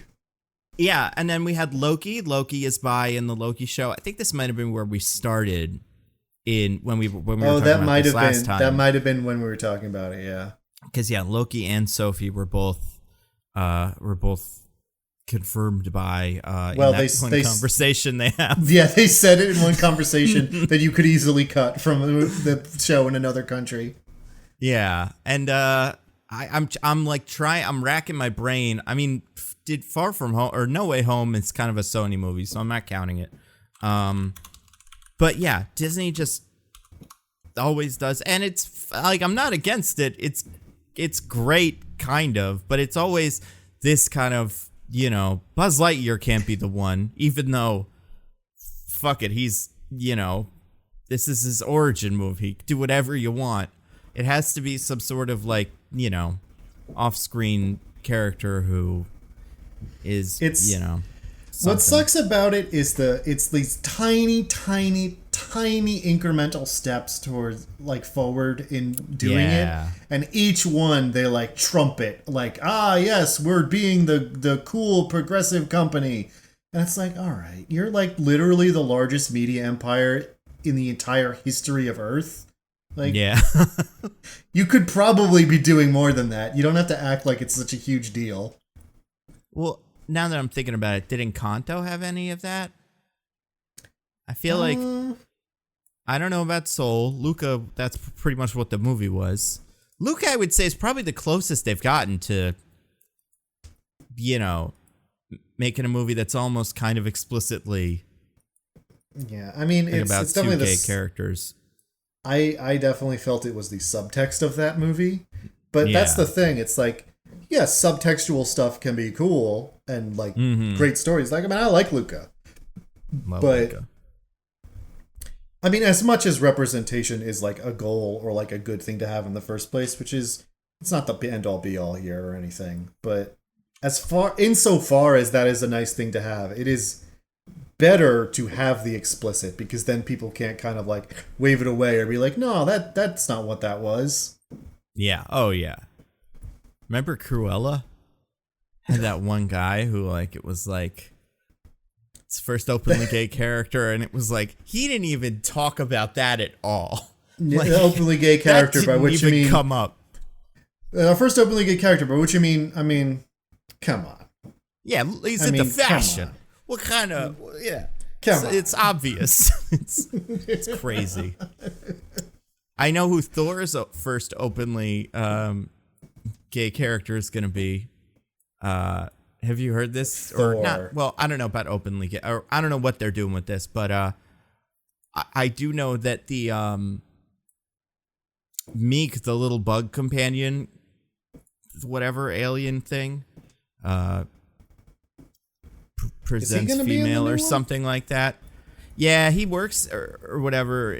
So Meek works in Asgard, New Asgard, in some sort of administrative role, and they got him in the background of some shots. So, yeah, just the absolute, the barest minimum. I mean, they could do stuff with Thor, and you know, but I that is the only thing that I've actually seen kind of talked about. Yeah, the movies are good. I guess Thor already had what's her name, had Valkyrie, right. But again, that's another one where it was like. Yeah. She was really sad that her friend died. Yeah. Also, we should keep in mind that when they do eventually kiss on screen, by which I mean there's like a tiny quick peck that you could miss if you blink. I did miss it if I blinked. When was this? Like when they meet or one of like the little, you know, remembering them montages or something? I think it's like the first time he actually sees her. I think they have like a quick peck. Yeah. Yeah, and I was immediately dragged to hell as soon as I saw it. Well, that's the other thing. I think Disney, you know, as much as Disney publicizes it, the real publicity comes from all the reactionary groups talking about how it's the worst thing ever. And I almost kind of, I again, wish Disney would do a little more, but I also like don't quite blame Disney, because I feel like a lot of the time it gets out that there's a gay character in a Disney movie or lesbian Disney movie, and then there's all this counter protesting that starts, or protesting, I guess, and then you know it has to become a big thing. People's insane interpretations of what grooming means for a while. Yeah, exactly. And it's so dumb. Yeah, I mean, I don't know, but yeah, it's great. I mean, it's fine. She does die off screen pretty quickly, and it's not really something the movie reckons with at all. And she never speaks. Like, Alicia speaks, but her wife never says a single word. No voice actor for her. I was trying to find that. I was to see if it was anybody. But look, she's only in the montage. She never shows up outside the montage. Oh my God, remember the cop from Onward? Yeah. That was a weird one. Yeah. It's all coming back to me now. We talk about this all the time, but it always comes up. It's always one of the news stories. It's always one of the first things I hear about these, especially this one. Because, like, I didn't, you know, there were no plot leaks or, like, information coming out about the Buzz Lightyear movie. This one really kind of almost felt sprung on me as a movie. And I was like, oh, I guess that came out. And I know you said this in our text chat. You were like, wait, that one's not on Disney Plus too? And it's like, yeah, until I had to see it, I legitimately had no idea it wasn't on Disney Plus. So like, I miss a lot of the marketing. I don't see the toys, although I will say I did see the toys for this one because I was curious. I was at Target a while ago and I was like, let's see what fun stuff they're doing with the toys. Nothing fun. They just look like they're toys for any old movie. They didn't recreate the packaging of the original Buzz Lightyear action figure, maybe in a modernized way. Or I know. It's so Especially stupid. Because the ship at the end is the box he came in. They exactly. made the whole dumb-looking ship just for that little reference, and they can't do it for the toys? It's so stupid. Maybe there's like some sort of ultra premium one for collectors, but like the whole point of the first one is that you can buy it for $20 at a Target, and that's where Andy got it from. So yeah, it's so dumb. I am a little, I don't know, would you have been more happy or less happy if at the end of the movie, for absolutely no good reason, he met a cowboy or something? And they were like, I don't know if we're gonna if they were like, we got a new recruit that's gonna be the new guy you're gonna have to work with, and it was just a 1800s cowboy guy. Or if at the end the Burnside guy was like, all right, I'm sending you to the cowboy planet, and Buzz was like, oh, I hate cowboys. I will never work with a cowboy. I think I would almost like that more. If it was really ham-handed and stupid, I think I'd appreciate it. If they just took like a 2-minute break from the ending for Buzz to be like, oh, I mean, I know I learned all these lessons about working with people, whatever, but I just can't fucking stand cowboys. Yeah. Their stupid spurs and their little hats and their little strings you pull on their back so they can say several different phrases. God, their I hate dinosaur them so much. friends, the snakes in their boots. God damn it. I would never... with their little Bo Peep girlfriends that don't really count in the first couple, but then it's important later. I'm gonna go poison their water holes. Yeah, that'll be that. Oh my god, that would be so funny. Or the opposite version of this, where it's just the Woody movie and he's fighting a spaceman who's poisoning the water holes. That'd be great. God, I would love a Woody movie if they stuck with the stupid stop motion of just like the actual toys on marionettes. There's the whole movie done in that way. We watch it in Toy Story 2. Like, it exists. It's so dumb because, like, I don't know. I don't want to say like Pixar is creatively bankrupt. They probably are, but again, they made Luca, which I love. But like, the idea that like in Toy Story 2. They knew what a period accurate Woody show would look like and knew why that was fun. And we watched it in the movie and loved it. And then they got the money to make the Buzz Lightyear version of that and dropped all of the clever, like, you know, genre stuff. It's just so frustrating. Like, you know better. Speaking of that, I spun the wheel again. It landed on one, which we've kind of gotten at a little bit, but we do have to talk about. It's a boy named Andy. So Diggins, do you want to talk about what happens in the actual first like thing you see on screen? After like the title cards for the production companies, right, yeah. Disney and Pixar and whatever. Yeah, which I salute every time. Yeah, every time I get up and tears streaming down my eyes, I salute as hard as I can. Yep. Now, there's a little title card thing that says the summary I gave for the IMDb. Like, in 1995, a boy named Andy bought a toy from his favorite movie. That toy was Buzz Lightyear. That movie was this movie. Whoa. Such a clunky sentence. That movie was this movie. It sounds like something that, like, I think you should leave character would say. Like yelling at someone, that movie was this movie, the one that I just saw today. Like, but... Oh, sorry. Yeah, I got it slightly wrong. In 1995, a boy named Andy... I mean, it still has that last sentence. Okay, that's all that matters. In 1995, a boy named Andy got a Buzz Lightyear toy for his birthday. It was from his favorite movie. This is that movie. So stupid. Now, that's an insane sentence after you watch the movie. It seems pretty insane when you watch, like, in the beginning of the movie. By the time you've actually seen the movie, what kid would like it? It's already kind of not doing well at the box office because it's not really that exciting for a child. How old is he supposed to be? Like 10 in those movies? Probably. In the first one, I think. Yeah, he's not that old. He's like super young. He puts the cowboy doll over his shoulder and gives it a piggyback ride. He's got to be. I'm putting 10. That's generous. He might be 8. But yeah, he's definitely quite young. Yeah, and it's weird that he's into cowboys in 1995 too, because like that was not a cultural phenomenon, at least in our universe. I mean, in Toy Story 2, they do explain it that it's like some like not antique. What's the word I'm looking? Like vintage toy that got passed down to him from some member of his family.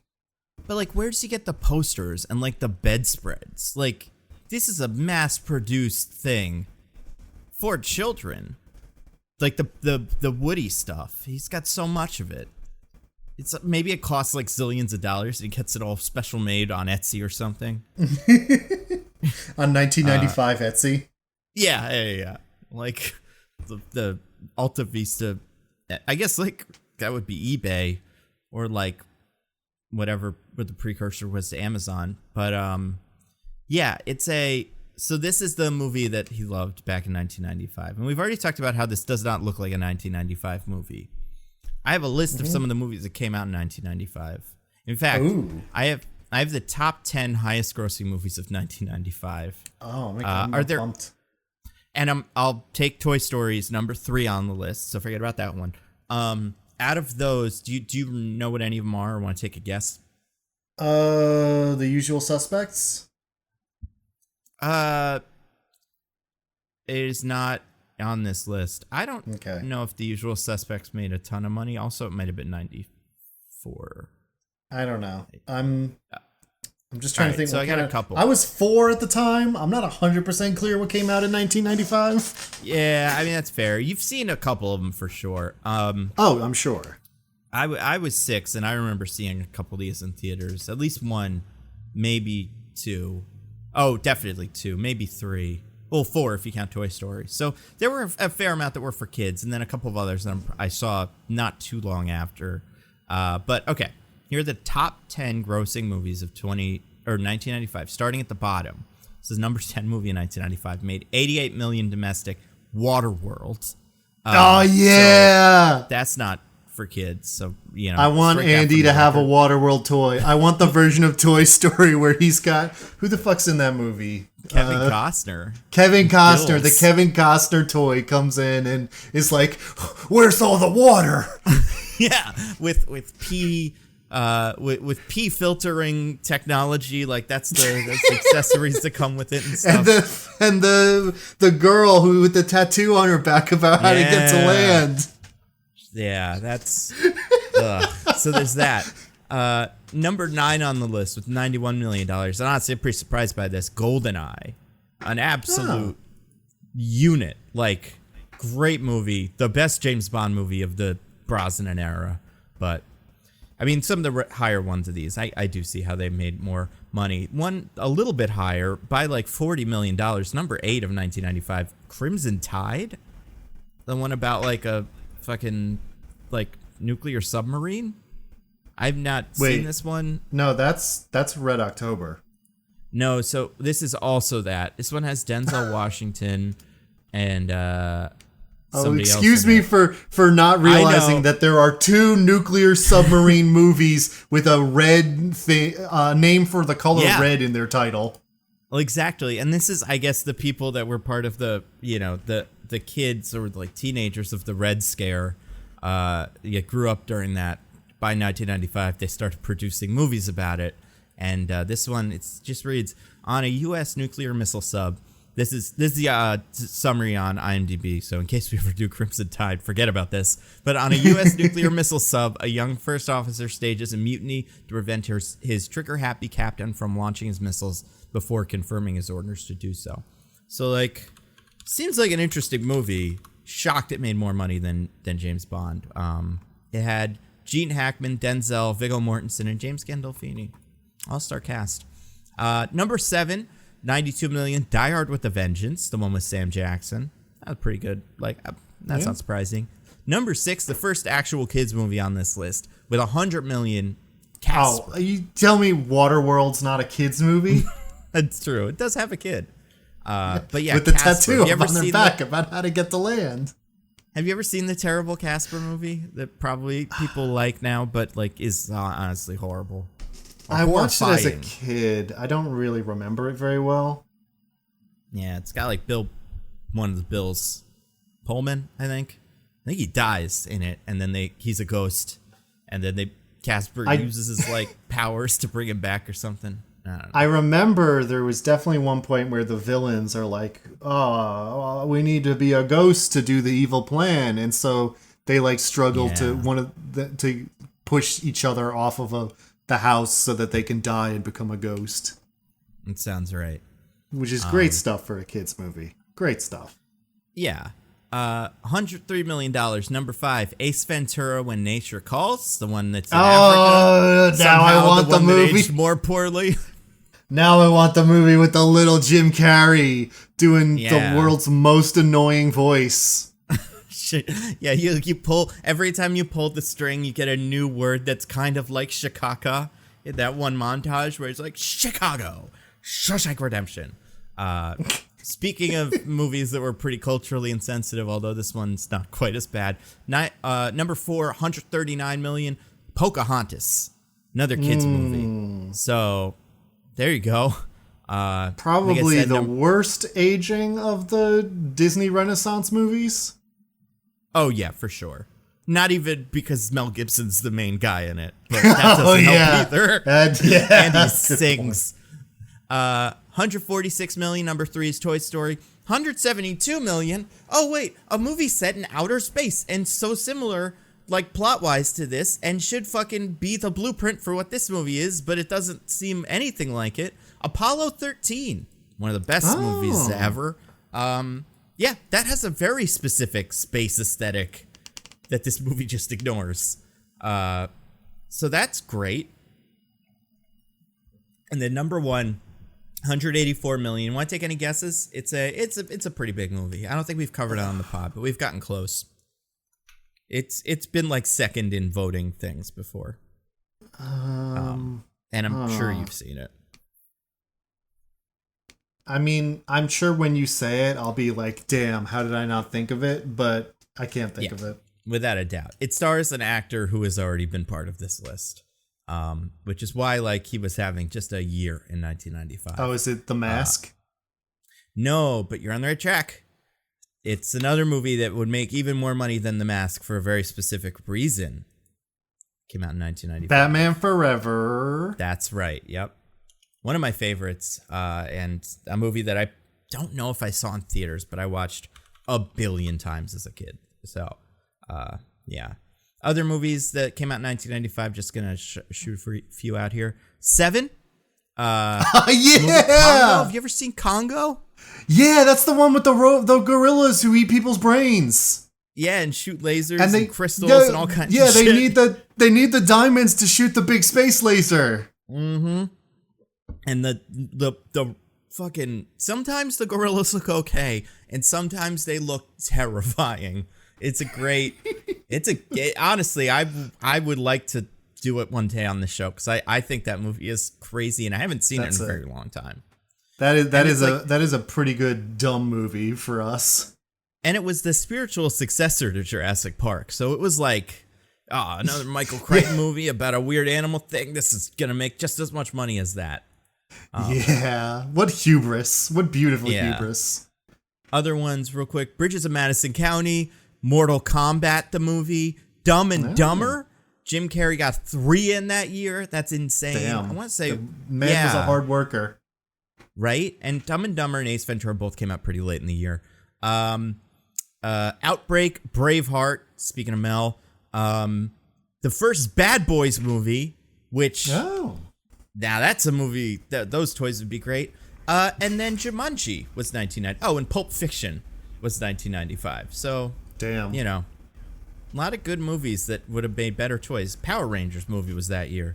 Like, yeah, that's a movie that a kid would have toys of. And yeah, there was no cheese, no nothing. It was such a I hated it. I spun the wheel again, by the way. Landed on something. Chekhov's pen. This is one of mine. Now, Taika Waititi's character has a pen.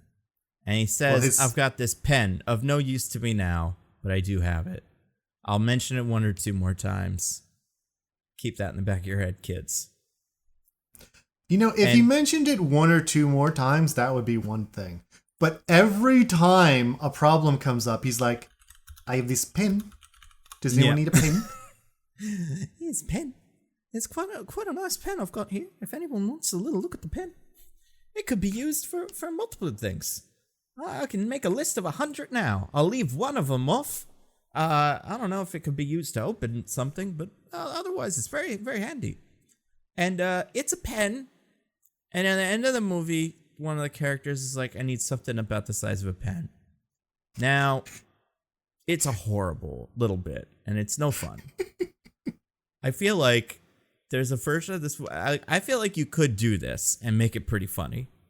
Where, like, before all the shit starts, he's like, by the way, just want to remind everybody, I have this pen. It is here in case we need it. And then just, like, puts it on the table or something. And the character's, like, going through the thing, and everybody at once goes, like, oh, the pen! And then they get it. But, yeah, that's not what we get. Then it's like, this movie is just, like, first pass kind of a screenplay. Yeah. Like you were saying with all the character beats. All the character beats, and just like, it really feels like it needed a tightening up because, like we said, there's like 2 things for Buzz, like 2 character flaws he has to overcome, and the one we hit really hard at the start ends up not being the one that's important to the climax. Yeah. It's this whole weird thing. And I feel like we haven't really talked about, this could be kind of Taika Waititi and the side characters. They have a very similar vibe to a movie that always comes up as and it is underrated, I would say, in the Disney canon, like the Atlantis guys, who are all like, I'm the demolitions man, I'm the one that digs. And but this group of like random guys felt extra random. Like, it felt like an improv thing where everybody came in with characters they'd already kind of figured out, and they didn't really fit into the scene together, you know? But it was like, what's his thing? He's a criminal. What's his thing? Clumsy. Like, that's not the same. What does he even offer? Nothing. He's going to be a hindrance the whole time. And in fact is. Yeah. And what's Keke Palmer's thing? Generally competent. Like, not a huge fan of space. Yeah. Which, don't worry, this movie is almost none of. So, she should have nothing to worry about. And, like, I mean, I can see the justification they give for Keke Palmer's character and Taika Waititi is like, this is like junior Zap Patrol training program. They go out to this place once a month and they do some little training exercises because they're young. They're supposed to be young. And like, that makes sense for them. Why is the elderly convict doing this for parole? Like, why is this like, what she has to do? Those two guys are on like cadet training day, and she's on the Suicide Squad. It's so weird. It's like, you can make them all convicts, and maybe Keke Palmer's like their leader or something. But yeah, the 3 of them together, plus the robot, which the movie forgets about pretty quickly, make no sense as a little unit of guys. I mean, I thought what it was going to be when I thought that Burnside was going to turn out to be Zurg was that they were like some kind of resistance who like deliberately left the city, and they were, you know, a bunch of fuck ups, whatever. But, you know, that's why there's what he has to deal with, because they're the only ones who are against Burnside. But no, they're just kind of the people who were there. Or they're like just kind of random people that he doesn't like for that reason. Like, it's like, oh, this one's a rocket engineer, and he's like, well, we got to get rid of him, otherwise they're going to start building rockets, and we don't want that. And you get, as you kind of learn more about them, it's like, oh, they all have this set of skills that the villain would want to kind of separate from the group. But yeah, no, it's just like random voices, no like really specific or interesting, I would say, character looks, and especially because they all wear the same spacesuit but a little bit different colors. And yeah, each one of them has like one flaw. Well, not really, because the convict has no flaws. She's pretty good. And I mean, she's a convict, and as we all know, prisoners are subhuman criminal scum. I mean, she does have the funniest joke of the movie, where at the very end they get to the, you know, colony or whatever, and the door opens and the Marines are there, and she's like, "The cops, run!" And I was like, "Yeah, go for it. That's cool." Yeah. Yeah. I speaking of the cops run, I spun the wheel. I got another thing, another character we haven't really talked about. This one's called "Kill the Cat." The classic screenwriting line that they managed to really like ham-handedly shoehorn into the first act for no reason.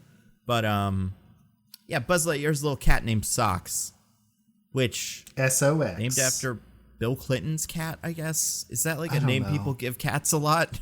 I think it's the only time I remember hearing that. I think I've heard of people who've named their cats Socks. I think it's typically a name you give some, you know how some like breeds of cat have that thing where like their paws are like different colors up to about where like a human ankle would be. I think that's why you name them Socks, because of that. And this one does have that, so that makes sense.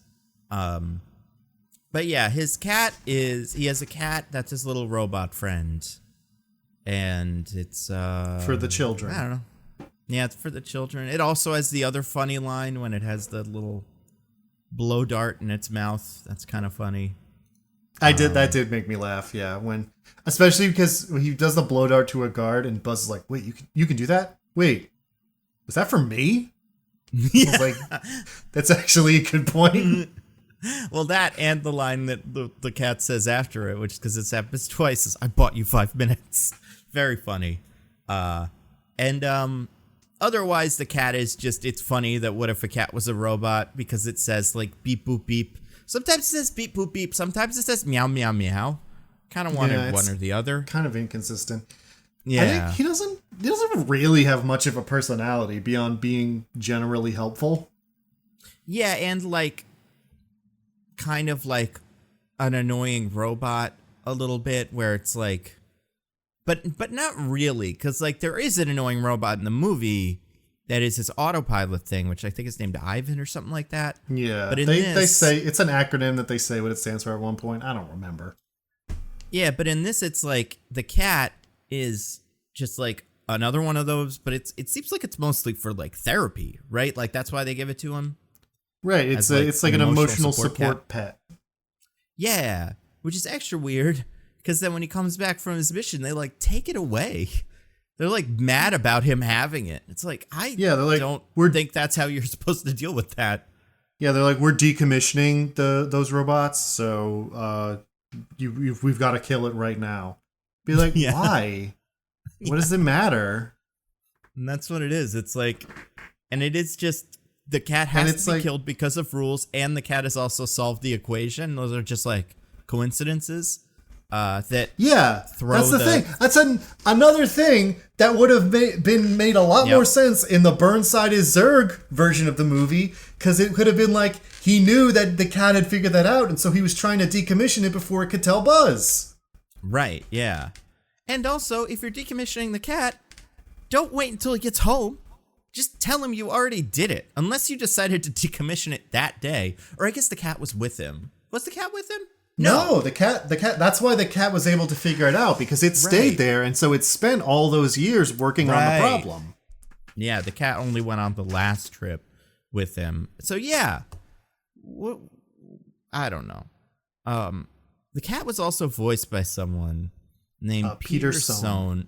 Yeah, who I guess does some voice work and like is one of those guys who like is a Pixar guy and like works on the animation, and then probably did, you know, like when they needed voices for like an animatic, that he did the Emil voice in Ratatouille, and they were probably like, oh yeah, that's good, let's stick with that. Kind of like Brad Bird did with Edna in the first Incredibles movie. So this guy kind of comes and goes in these in Monsters University and stuff. When I saw this trailer, I was convinced this was Adam Driver, because it sounds like Adam Driver. And it's not, but it really sounds like Adam Driver. I still, seeing the movie, I'm like, I don't know, man. Maybe they couldn't, you know, they had to scrub him for the last minute. I'm sorry, Nando. I couldn't help it over here. Hi, it's me, Adam Driver. Yeah, I was actually originally under contract to be the voice of Socks in Lightyear. I knew it. Yeah, I think maybe they used some of my earlier test dialogue in some of the trailers. That might be why you thought I was in the movie. But no, unfortunately, we had creative differences, and so I had to leave the project. Rise of Skywalker creative differences, or like creative differences within this movie? Creative differences within Lightyear. I think the Rise of Skywalker was a perfect movie, actually. I'm sure. I mean, is it the first gay Disney characters? Is that what it was? No, it was the slug was my first favorite part. There was a slug? Remember the big slug at the start of the movie, and then right after the gay hug, they cut to the slug? I'm talking about in Lightyear. I'm talking about Lightyear's first openly gay character, not I thought you were talking about Rise of Skywalker's first openly gay character. Another one. There was that, too. I forgot about that.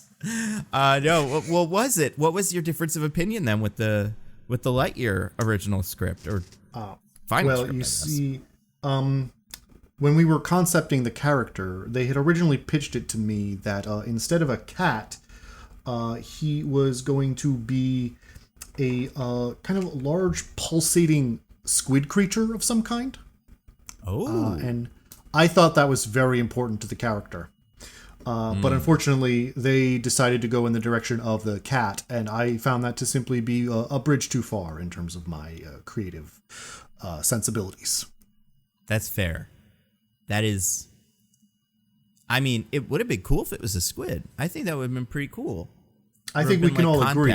Or one of those, it would have like been a sphere. Much, yeah. It also would not have spoken in a conventional sense. It would have been more of a kind of a half sort of screech, half sort of a cry of pain that Buzz would be able to understand thanks to their telepathic bond. That would have been so funny if the whole movie, all the things the cat said just sounded like a big scream. And Buzz was like, no, not that, Socks. Would it still be called Socks? Yes. No, the name was still the same at that time. That makes sense for branding and stuff. Damn. What a thing we could have had but don't have anymore. It's a bummer. Yes, well, unfortunately, Disney and I just were going in different directions on this one. But I look forward to working for them again with Star Wars 10. Star Wars X too. Yes. So that would be fun. What's it called? Much. Well, can you guys give us like the tagline or like the sub, heading thing? Now it's just a working title. We're still, it's still early in pre-production. But I think they're going for the title Ahsoka Tano Destroys the Universe. Holy shit. That makes sense because that is a popular character that might be alive depending on how you read that one bit with all the whispers and stuff from the other Jedis. Wow. Can I ask you a question about Star Wars? A lot of people tell me Ahsoka Tano is very popular, and even though I can't quite believe it. I mean, the people love her. I haven't watched any of those cartoons because they're for children, and live action is for adults, as the Academy says. So I have no interest. But I've heard that she's better on those than she is in, I guess, the live action show where she just stands around and looks at Luke Skywalker's terrible face. I don't know what she does in those. I was going to ask, is any part of this new movie going to be a little bit of The Mandalorian, just like some episodes? Are we going to see a couple episodes from season 3 in this movie? Yes, actually, a pivotal episode of season 4 of The Mandalorian will just be the middle half hour of the movie, or the middle 40 to 50 minutes of it. Will just be an episode of The Mandalorian. We actually won't lead into it at all. In the middle of a scene, in the middle of a sentence, a character is going to be cut off, and that episode of The Mandalorian is going to play. I hope it's a really important episode of The Mandalorian that you wouldn't understand the rest of the season without. Yes. It's going to be the episode where The Mandalorian officially adopts Baby Yoda as his son. I've been waiting for that my whole life. So now I get to see it on the big screen as opposed to on the small screen. Like I mean, I'm not gonna watch that in theaters. I'll see it at home. I'm so excited for that. I'm also excited for your Ferrari movie. Can't wait for the Italian accent. It's so cool. Well, anyone who saw House of Gucci knows that I do an incredible Italian accent. So that should be it should be quite a treat. I'm so happy to see more of that. And you're doing a space movie I'm looking too. 65 apparently is a movie about an astronaut that crash lands on a mysterious planet. Is that your way? Did you steal like an early draft of the script for this and just decide to make it yourself in live action? That sounds pretty cool. Well, I can't confirm or deny that, Nando, as I might get into some legal trouble. But let's just say that I had to find an outlet for the ideas I had about this movie somewhere. That makes sense. Well, I can't wait to see it. I hope there's a squid in that one. I hope we finally get to see your vision, the driver cut, as it were. And yeah, I wish you all the best. Do you wanna plug anything you're working on? Anything else that's coming down the pipes, or anything that you've done recently that you don't think got the attention it deserved? You should definitely watch that new Star Wars when it comes out, especially because it will have that very important episode of The Mandalorian in it. And I think if I'm hearing it correctly from the executives, it's actually going to be filmed in such a way that if it's ever displayed on a computer screen, it will brick that computer. So going to the movie theater is the only way to see it. God damn it. That was my plan. I don't want to say anything, but that was going to be my plan. I mean, you did say it out loud. So yeah, damn it. Oh, well. I guess I'll just have to get COVID for what will probably be like an 8th time by then or whatever. It is what it is, you know.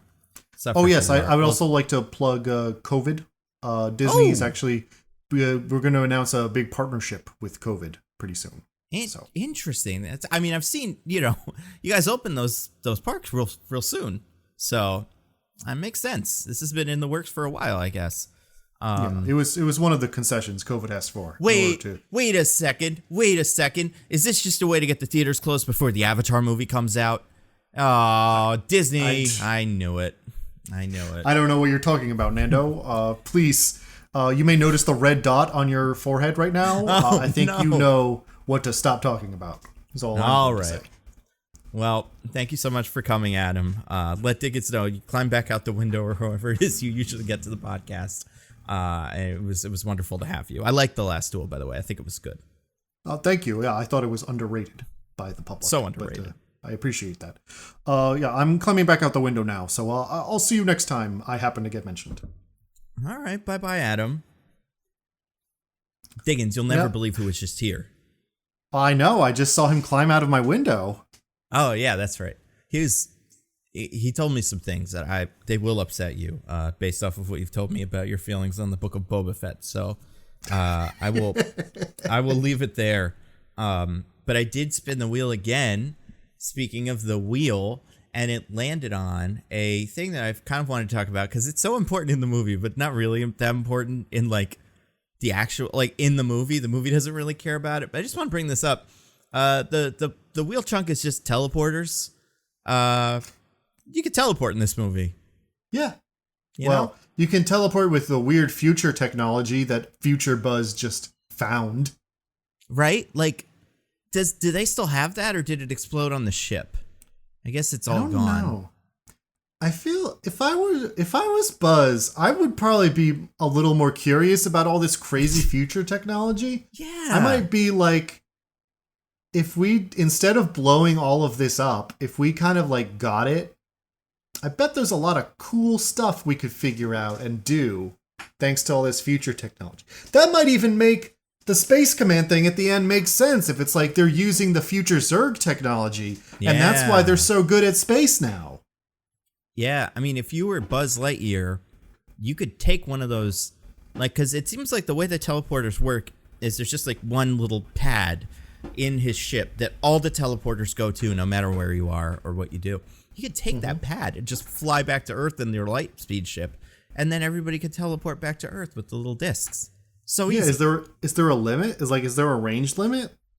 I don't know. They go pretty far. They go from like on the planet to up on in the ship. So Yeah, might as well try. But or just blow it up. You know, even like the Zerg suit. It's like get that out of space. Once you're back, just go get it. It seems cool. Yeah. I want to spin the wheel again. The teleporter thing really bugged me.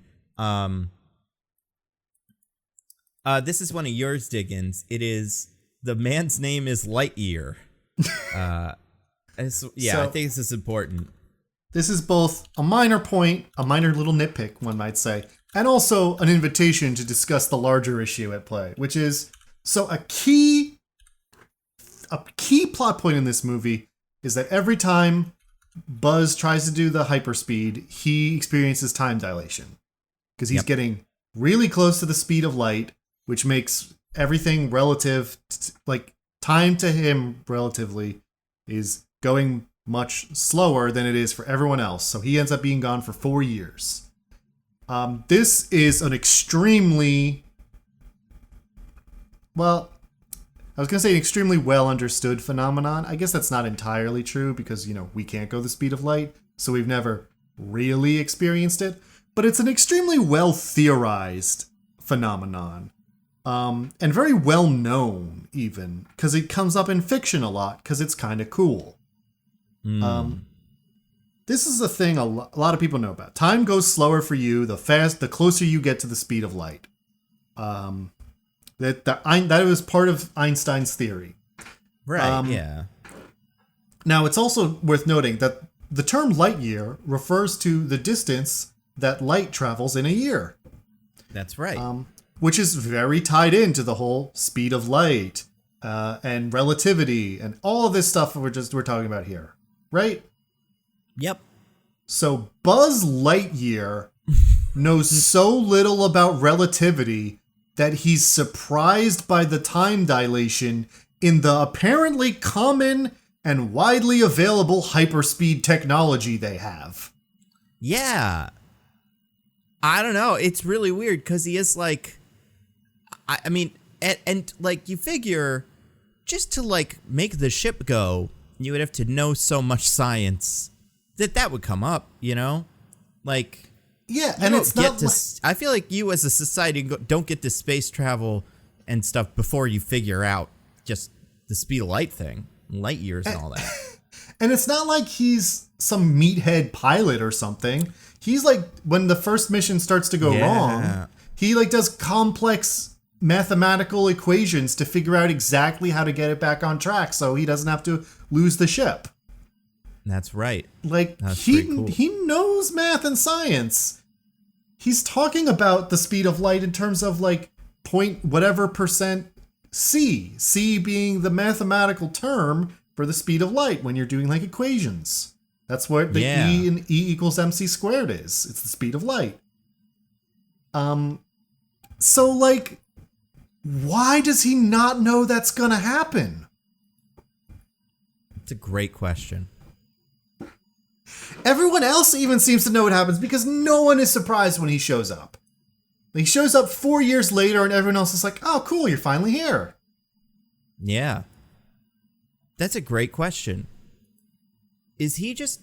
Do you think his name is Lightyear and that's just a coincidence?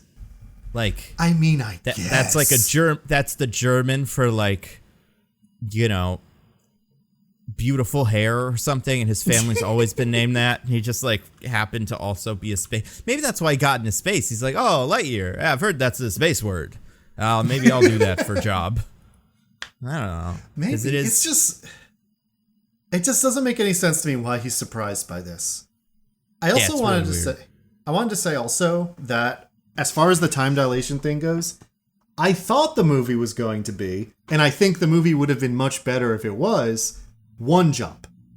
He does the thing. Right. He ends up 60 years in the future or whatever it is at the end in one go. And then, we get to cut down on a lot of time in that first act so that we can spend it developing things in the second act, which would be to the movie's benefit.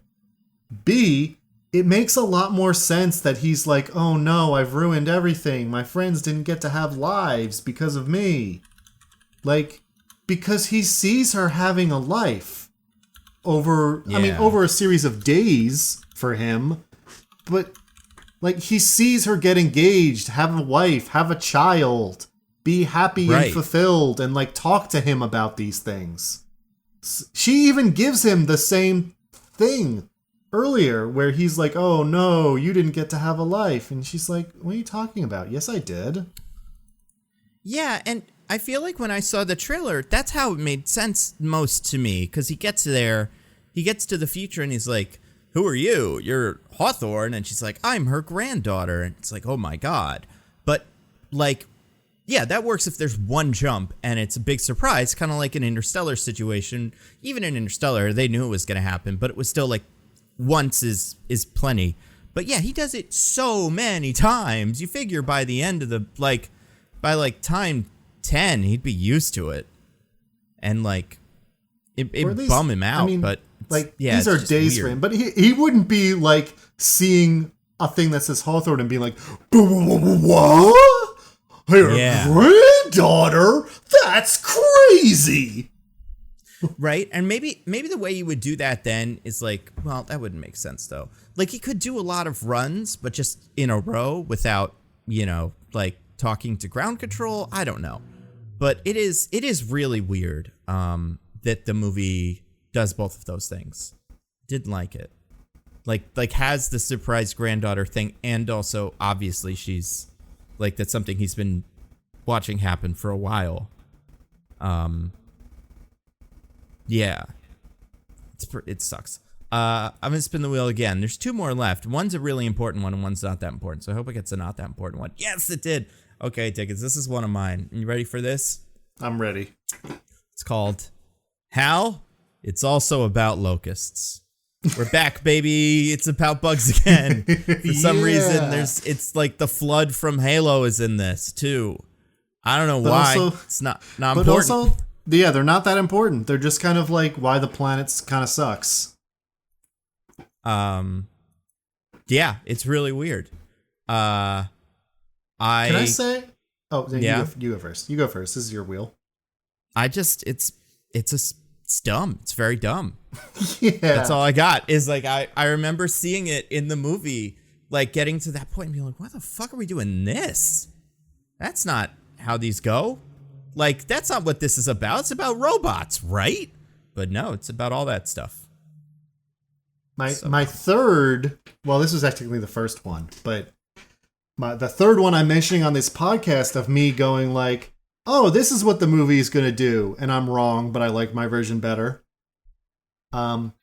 It seemed to me the plant part of it, because there's like also like vines that drag people away.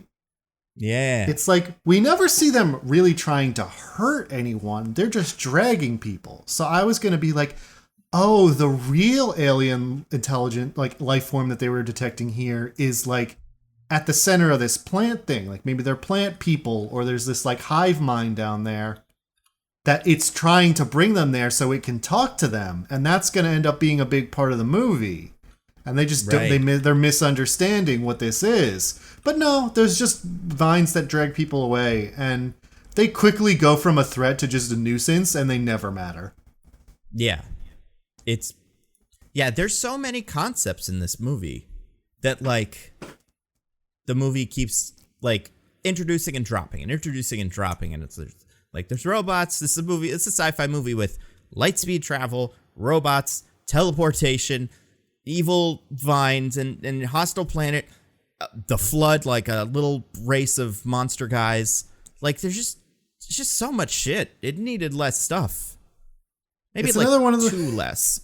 It's another one of those movies that feels like it went through a lot of different like revisions, and they just kept a little bit from each version. Yes, 100%. And it's just really dumb.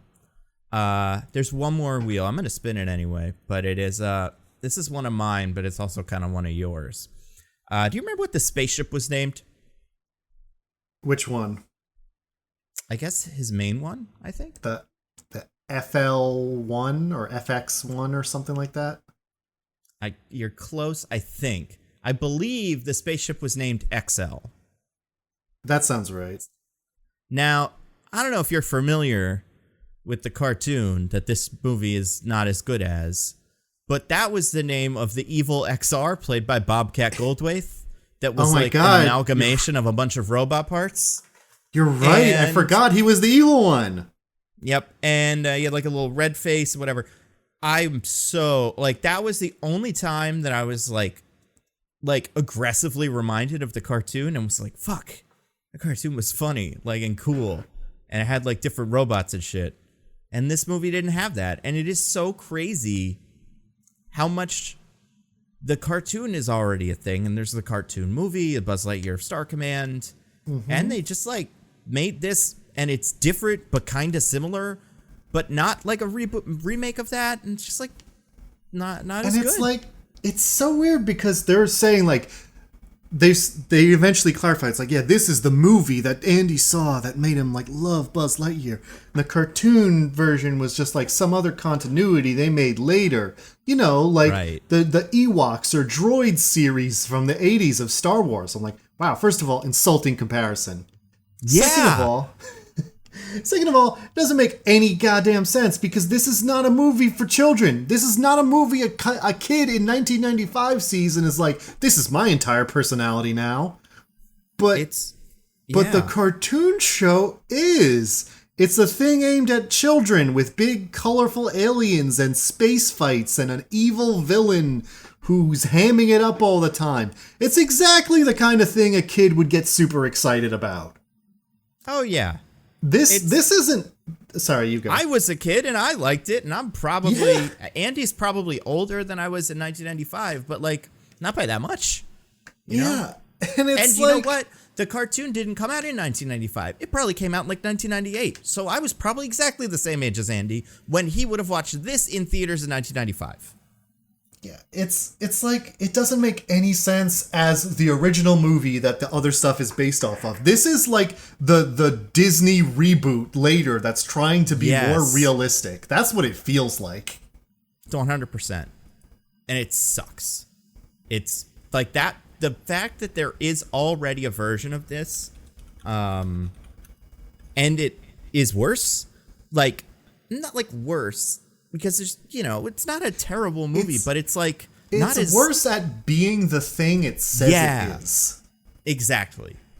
And I do think one of the things that this movie does fail at, and I think that movie does really well, is those like side characters of Booster, Mira Nova, and XR. No, XR is a good one.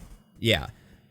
Is like, those guys are fun and colorful and interesting, and like they have personalities that clash with Buzz Lightyear in interesting ways, and with each other. Just like visually cool. Yeah, it's like, it's so, it makes these guys look like so, I don't know, like flat and focus groupy. And it's like, it's not like Taika Waititi couldn't do an XR. You could totally do that character, or like a version of that character that's like the sassy robot guy, or, you know, you could even do Booster as like the Korg, kind of friendly big guy that doesn't really, you know, fit because he's too big, so that's his problem. And Kiki Palmer could probably do like a Mira kind of thing, but yeah, they just like, it's such a, you know, copy of a copy, kind of flat version of this cool thing. And yeah, I hate it. I mean, I don't hate it, but I hate that it exists alongside the cartoon. And I really did like that cartoon. Me too. I watched it a lot. Dracula in it. It was great. You mean Nosferatu, I think? Yeah. What's the name? Nosferatu, yeah. Oh, man. Yeah, I you know what? I rented the movie that launched it, like the pilot movie, from Netflix, back when Netflix was sending people DVDs. And that's how I originally saw it. Yeah. I don't know if I actually ever saw the movie. I probably did, because they probably also played it on like Disney Channel every so often. But yeah, the show I watched a bazillion times and I loved it. And yeah, it was great. I loved it. This is not as good, but you know, like all of these movies, it's fine. It's not like Jurassic World. It's not terrible. It's not gonna break your heart or anything, but it's just better than pointless. Jurassic World Dominion, definitely. Oh my god, yeah. It is a little bit like Jurassic World, honestly. Although, like Chris Evans, he does a decent job. I did like him in this. Now, the more I sit with it, the more I think he's better than I expected he would be. It was really, I was expecting him to be Chris Evans in the Buzz Lightyear movie. I think I said this at the start. But he really does feel like he's trying to be the established character of Buzz Lightyear. Like, he is doing the character. And, like, honestly, that's... that feels like the most I can ask for from these big non-voice actors cast in lead roles and voice-acted movie roles. Wow, honestly, that sentence made a lot of sense. Well, I mean, in a world with, you know, Chris Pratt Mario and Chris Pratt Garfield on the horizon, like, I think we'll look back on Buzz Lightyear by Chris Evans, or like by way of Chris Evans, and be like, man, that is not as bad as the Garfield one or the Mario one. Oh, man, did you hear that the Chris Pratt Mario voice is going to be unlike anything we've ever heard? In the Mario universe before. I think it's going to be a lot like something we've already heard in Guardians of the Galaxy. Yeah. He's like, I'm coming up with my own voice. And I'm like, is that voice going to be yours? Yeah, what are you going to be, French? What's left? Either it's going to sound like Mario or it's going to sound like you. There's not a lot of wiggle room there. And it's not like he's never done voice acting. He's the main character in those Lego movies, but he does Chris Pratt. He does himself. It just happens to work well for that character. Yeah, it's like a little chippier version of him, but like if that's what Mario is, that's not very good. Like that's not going to work. But I have seen a lot of reports about that recently. Like I feel like we were probably, I don't know, has it been delayed? I don't know if it's been delayed, but if it has. Officially, but they gave it a very, like, they pretty much just said, like, end of this year. Yeah.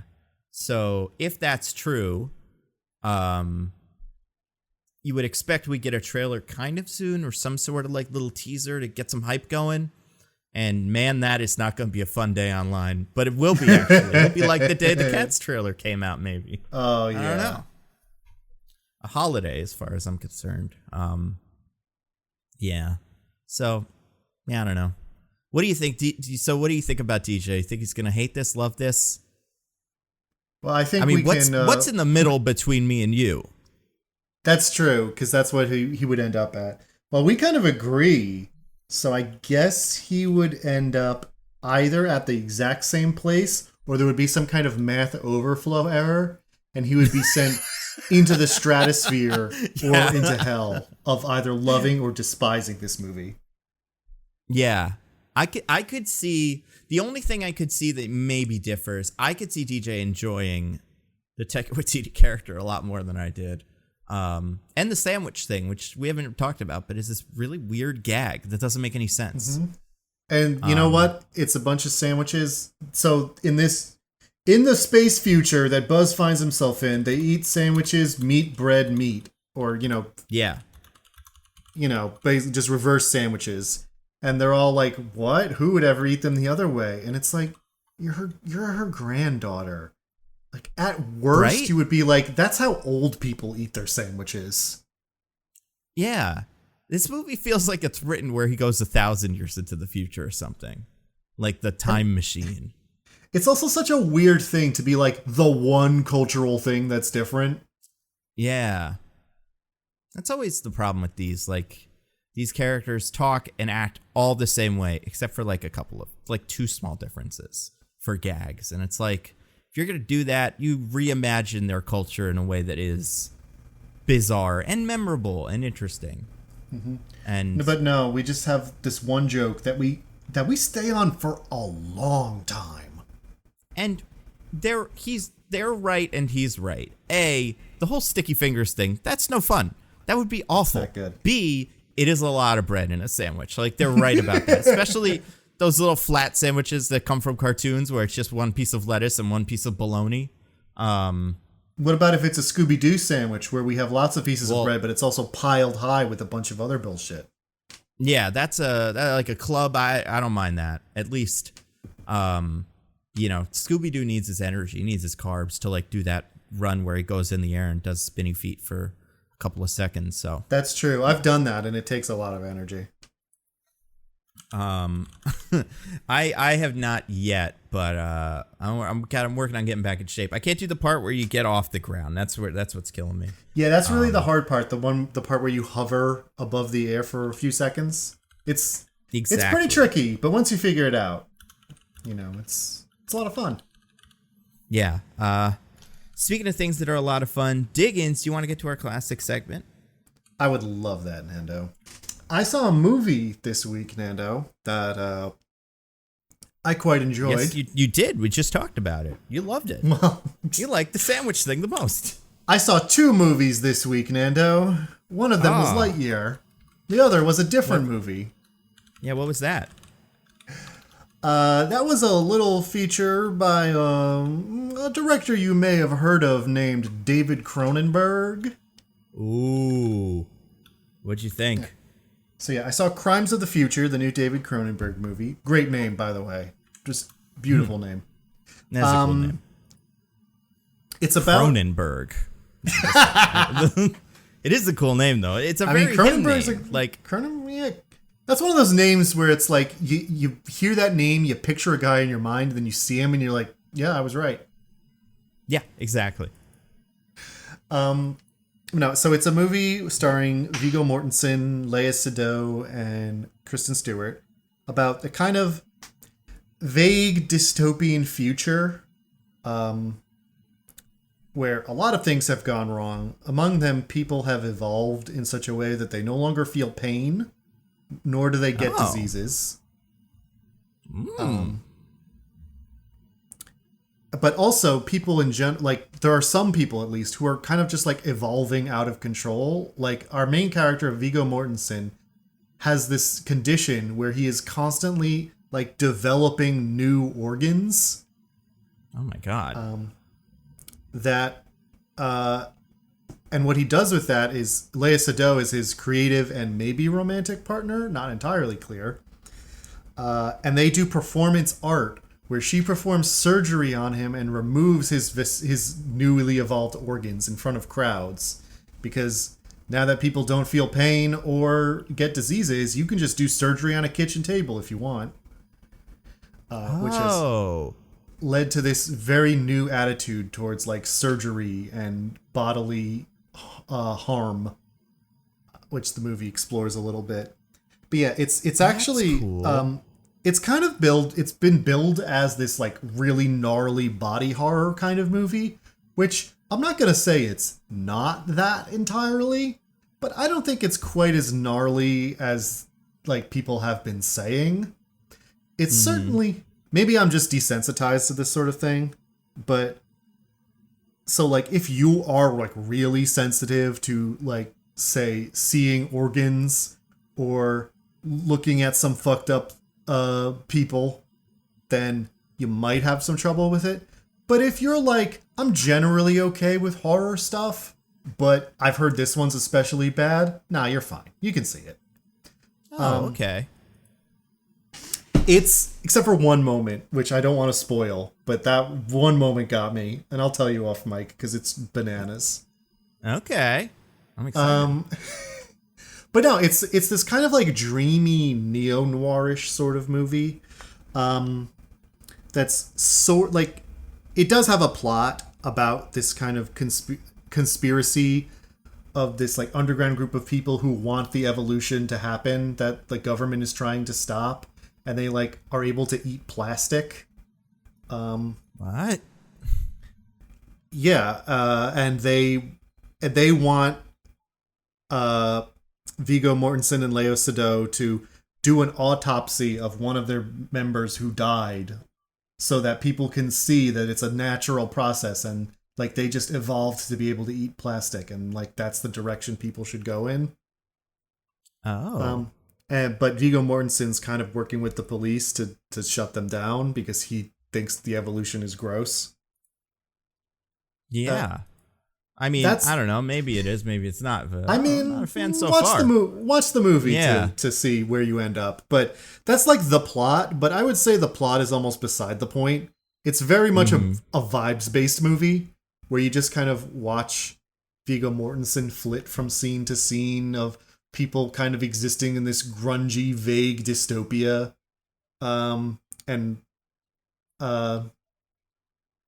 And just it's almost like David Cronenberg like philosophizing at you for an hour and a half.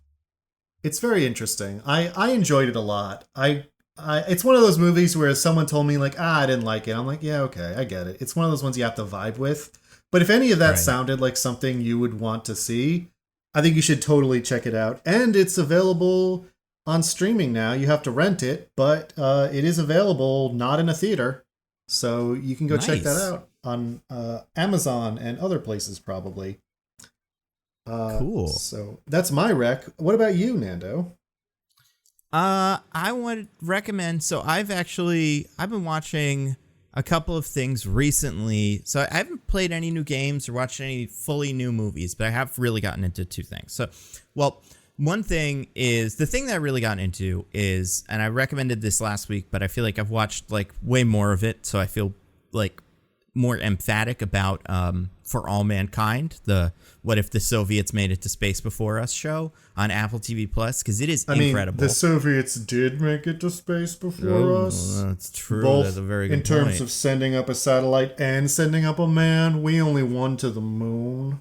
Yeah, well, it gets a lot worse, and it's so good, and it's such a if you're really itching for some good space stuff after Lightyear, this is that. Like the space. Like, the fun thing about space, and, like, Apollo 13 is a good example of this, is, like, it's just so dramatic and so, cool, and trying to launch a thing and get in contact with people and stuff should be so exciting. The movie and Lightyear kind of treated that, a lot of it, very, like, oh, yeah, I don't know. Goes into space. Go back into space. It'll be fun. Okay, I got back. Like, but this is it's just so dramatic. The characters are really interesting. The plot moves are very surprising. Like something happens, I want to say in episode 6 or 7 maybe of season 1, that it's like, oh, this is what the show's about now. Okay. But also just like, it's a great story with some real people, like characters based on real people, that it's like cool to watch them be able to live their dreams out in this alternate reality. Everybody in it is great. And we're working on season 2 now, and then we'll catch up on season 3. But yeah, there's no one I really wouldn't recommend this to. I think it's a great show. How long is the season? 10 episodes, I think. Each one's roughly 45 minutes to an hour long. So, it takes a little time to get into. My least favorite length of a streaming episode. Yeah, I mean, they do function as kind of little movies. Like a lot, they are very self-contained, and like it'll be like the mission to do this, and then that'll fail or succeed. So I feel very comfortable just watching one episode and like putting it down. Except for the fact that it's just like, well, I gotta see what happens next, because now that they're there, it's like, well, a whole bunch of problems are coming up. So I can get past most like things I don't like about streaming episodes as long as it doesn't commit the cardinal streaming sin, which is it's basically one big thing they chopped up and not a bunch of episodes. So as long as it's got that, I'm okay. This is definitely not that. And it's just like, and it's funny too. It's got a lot of funniness. Like it's got some humor that maybe you wouldn't expect. So yeah, cannot recommend it enough. And everybody that I know that's watched it also loves it. The other thing I'm going to recommend, well, I also recommend Umbrella Academy came back this week. I've only watched the first episode, and I like it so far, but, I'm taking my time with that one because I feel like I always blow through Umbrella Academy and it's gone and it's kind of out of my consciousness. So I want to have some time curse. with it. Exactly. But the first episode was a lot of fun, a lot of good, some fun fighting, interesting kind of alternate versions of some of the people kind of, but also just like all the stuff you already like about Umbrella Academy is back. So that was great. Last thing, which I cannot recommend enough, but only if you're into that sort of thing. The Boys, episode 6, season 3. the Hero-gasm episode, the one that's an orgy, is incredible. The orgy part is funny, but the episode itself is just insane because it's like, I think it's an 8-episode season and this episode's 6. So it's a lot of people meeting that have not met before, a lot of characters that have, you know, a lot of tension that's been building. Those guys finally meet. And it's like, well, what's he going to do to him? And who's going to win this fight and whatever. So all that is just incredible. You know, it is incredibly graphic and like, so definitely not for everybody. But I do think explaining parts of this season to people, they're just being like, oh my God, and you never guess what they're doing with, like, I don't know, The Deep or A-Train or whatever. This is his plot line this season. People have been like, man, I didn't want to watch this show, but now I kind of do, because some of it's pretty cool. Like this episode, for instance, one of the things that I could not get over this episode is one of the jokes, because now they have their Captain America figure named Soldier Boy, who is like returned from being kind of Winter Soldiered. He is like, one of the things you see him do is just watch one of his old movies, because he did movies in the 80s, so that's when he got caught. But like in one of them, he's just like captured by the Russians, and there's one line where he's like, I'll never stop fighting, just like those brave mujahideen, my heroes, and stuff like that. So it's just like, it does some things with like a Captain America figure that is so funny. They also, like, you know, the heroes do the Pepsi commercial. They did the Imagine video this week. So it's just super funny. So can't recommend that enough if you're into that sort of thing. Here's a question, Diggins. What are we doing next week? And DJ's not here, so we just get to pick pretty much. I mean, we already announced it, didn't we? That we're going to be doing the live stream of RR. That's true, and that will be the podcast. Will it be the podcast? Are we going to record that? Because we never did that with the National Treasures. Yeah, I think we are going to. I think last time we talked about it, I think that was the plan. And I think that makes sense. As just like this week, here's a, excuse me, what are those called? Like a commentary track, you know? Like, enjoy this commentary track for people that can't watch the thing with us. So, but if you are free, definitely, you know, I'm thinking probably around 7 on Wednesday, we'll be watching this movie that is apparently a real trip, and it'll be a fun time and a good fundraiser for a good, you know, cause that I'm sure will be at the top of everybody's mind then. I mean, still is, but yeah. I mean, it's the top of everybody's mind starting right now. Exactly. So yeah, it'll be great. I'm very excited. Diggins, do you have anything to plug? Just my usuals. I stream that. I have my newsletter, alittleperspective.substack.com, and I stream sometimes at twitch.tv/thisisanodname. My friend Bridget and I have started streaming the Mass Effect trilogy, which I've never played before. Well, I played a little bit of the first one. But I mostly have you're never posting played about before. that. Yeah, do you have a favorite guy yet? Like a friend?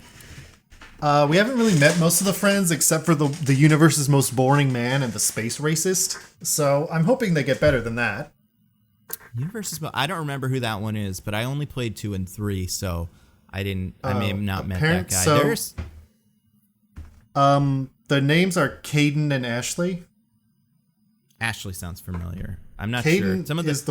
Caden is the world's most boring man, and Ashley is a space racist. Caden. I want to see. If you only played 2 and 3, there's a reason you might not know who they are, which I don't want to say because it's a spoiler. Yeah. Okay. Yeah. I thought Ashley was a different character, so I don't know who either of them are. And there is a character that when you described Caden, I was like, I think I know who that is, but I don't think that's his name. And there's another guy who's kind of that in future games, maybe. But yeah, you will meet the ones and have opinions about them. So I'm sure I'll meet excited some to see how you feel. Freaky alien I want to kiss. I was gonna say, yeah, and then you have to decide who to kiss. Cool. Wait, so did you say what the channel was that you stream on? I can't remember. Yeah. Twitch.tv/thisisanoddname. Awesome. How about you, Nando? So this week, obviously, you know, the stream coming up next week, something I'll be plugging on Twitter and such. I have a video out. You know what? I actually have 2 videos out. One will come out probably like tomorrow, so maybe even before this is out. Well, a lot of it depends on when I get one small thing done, but it's mostly finished. And that's going to be my pitch for Spider-Man 4 that I think is a lot of fun. And just like, what should they do with the MCU Spider-Man? And I think I've created a pitch that's kind of interesting, but B is not the one that I keep hearing from everybody of like what they, what people say they want. So I think that part of it will be fun. So you're not pitching the Rise of Skywalker of Spider-Man? Maybe not. I don't know. Well, it's weird because like there's some things that I think there's just characters that haven't been used yet that people I think default to, where it's like, oh, this is the one that Black Cat will be in because she hasn't been in these yet. She's pretty important, and Scorpion will be the bad guy because he hasn't been in one of these yet. So I don't have those guys, but I do have characters that I think I like, and I also think are interesting at this point in Spider-Man's story. So that's fun. Fight Other Morbius. Oh my God, we talked about it, or like it comes up. I was gonna say the other thing I did. I think I talked about this last week. I was at, I guess that wasn't this week, was it? No, couldn't have been. When was this? God, time moves so weird. I feel like I've been in space. So time's fake. Pretty recently, I was at the premiere of Patrick Williams' feature film based on. That definitely wasn't last this week, right? Because you talked about it last week. Yes. Okay. So there's that. So I watched that and it's great.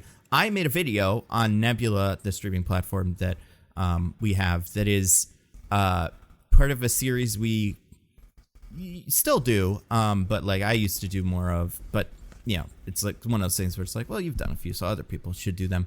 Called Working Titles, where you analyze the title sequence, usually of a TV show or a video game.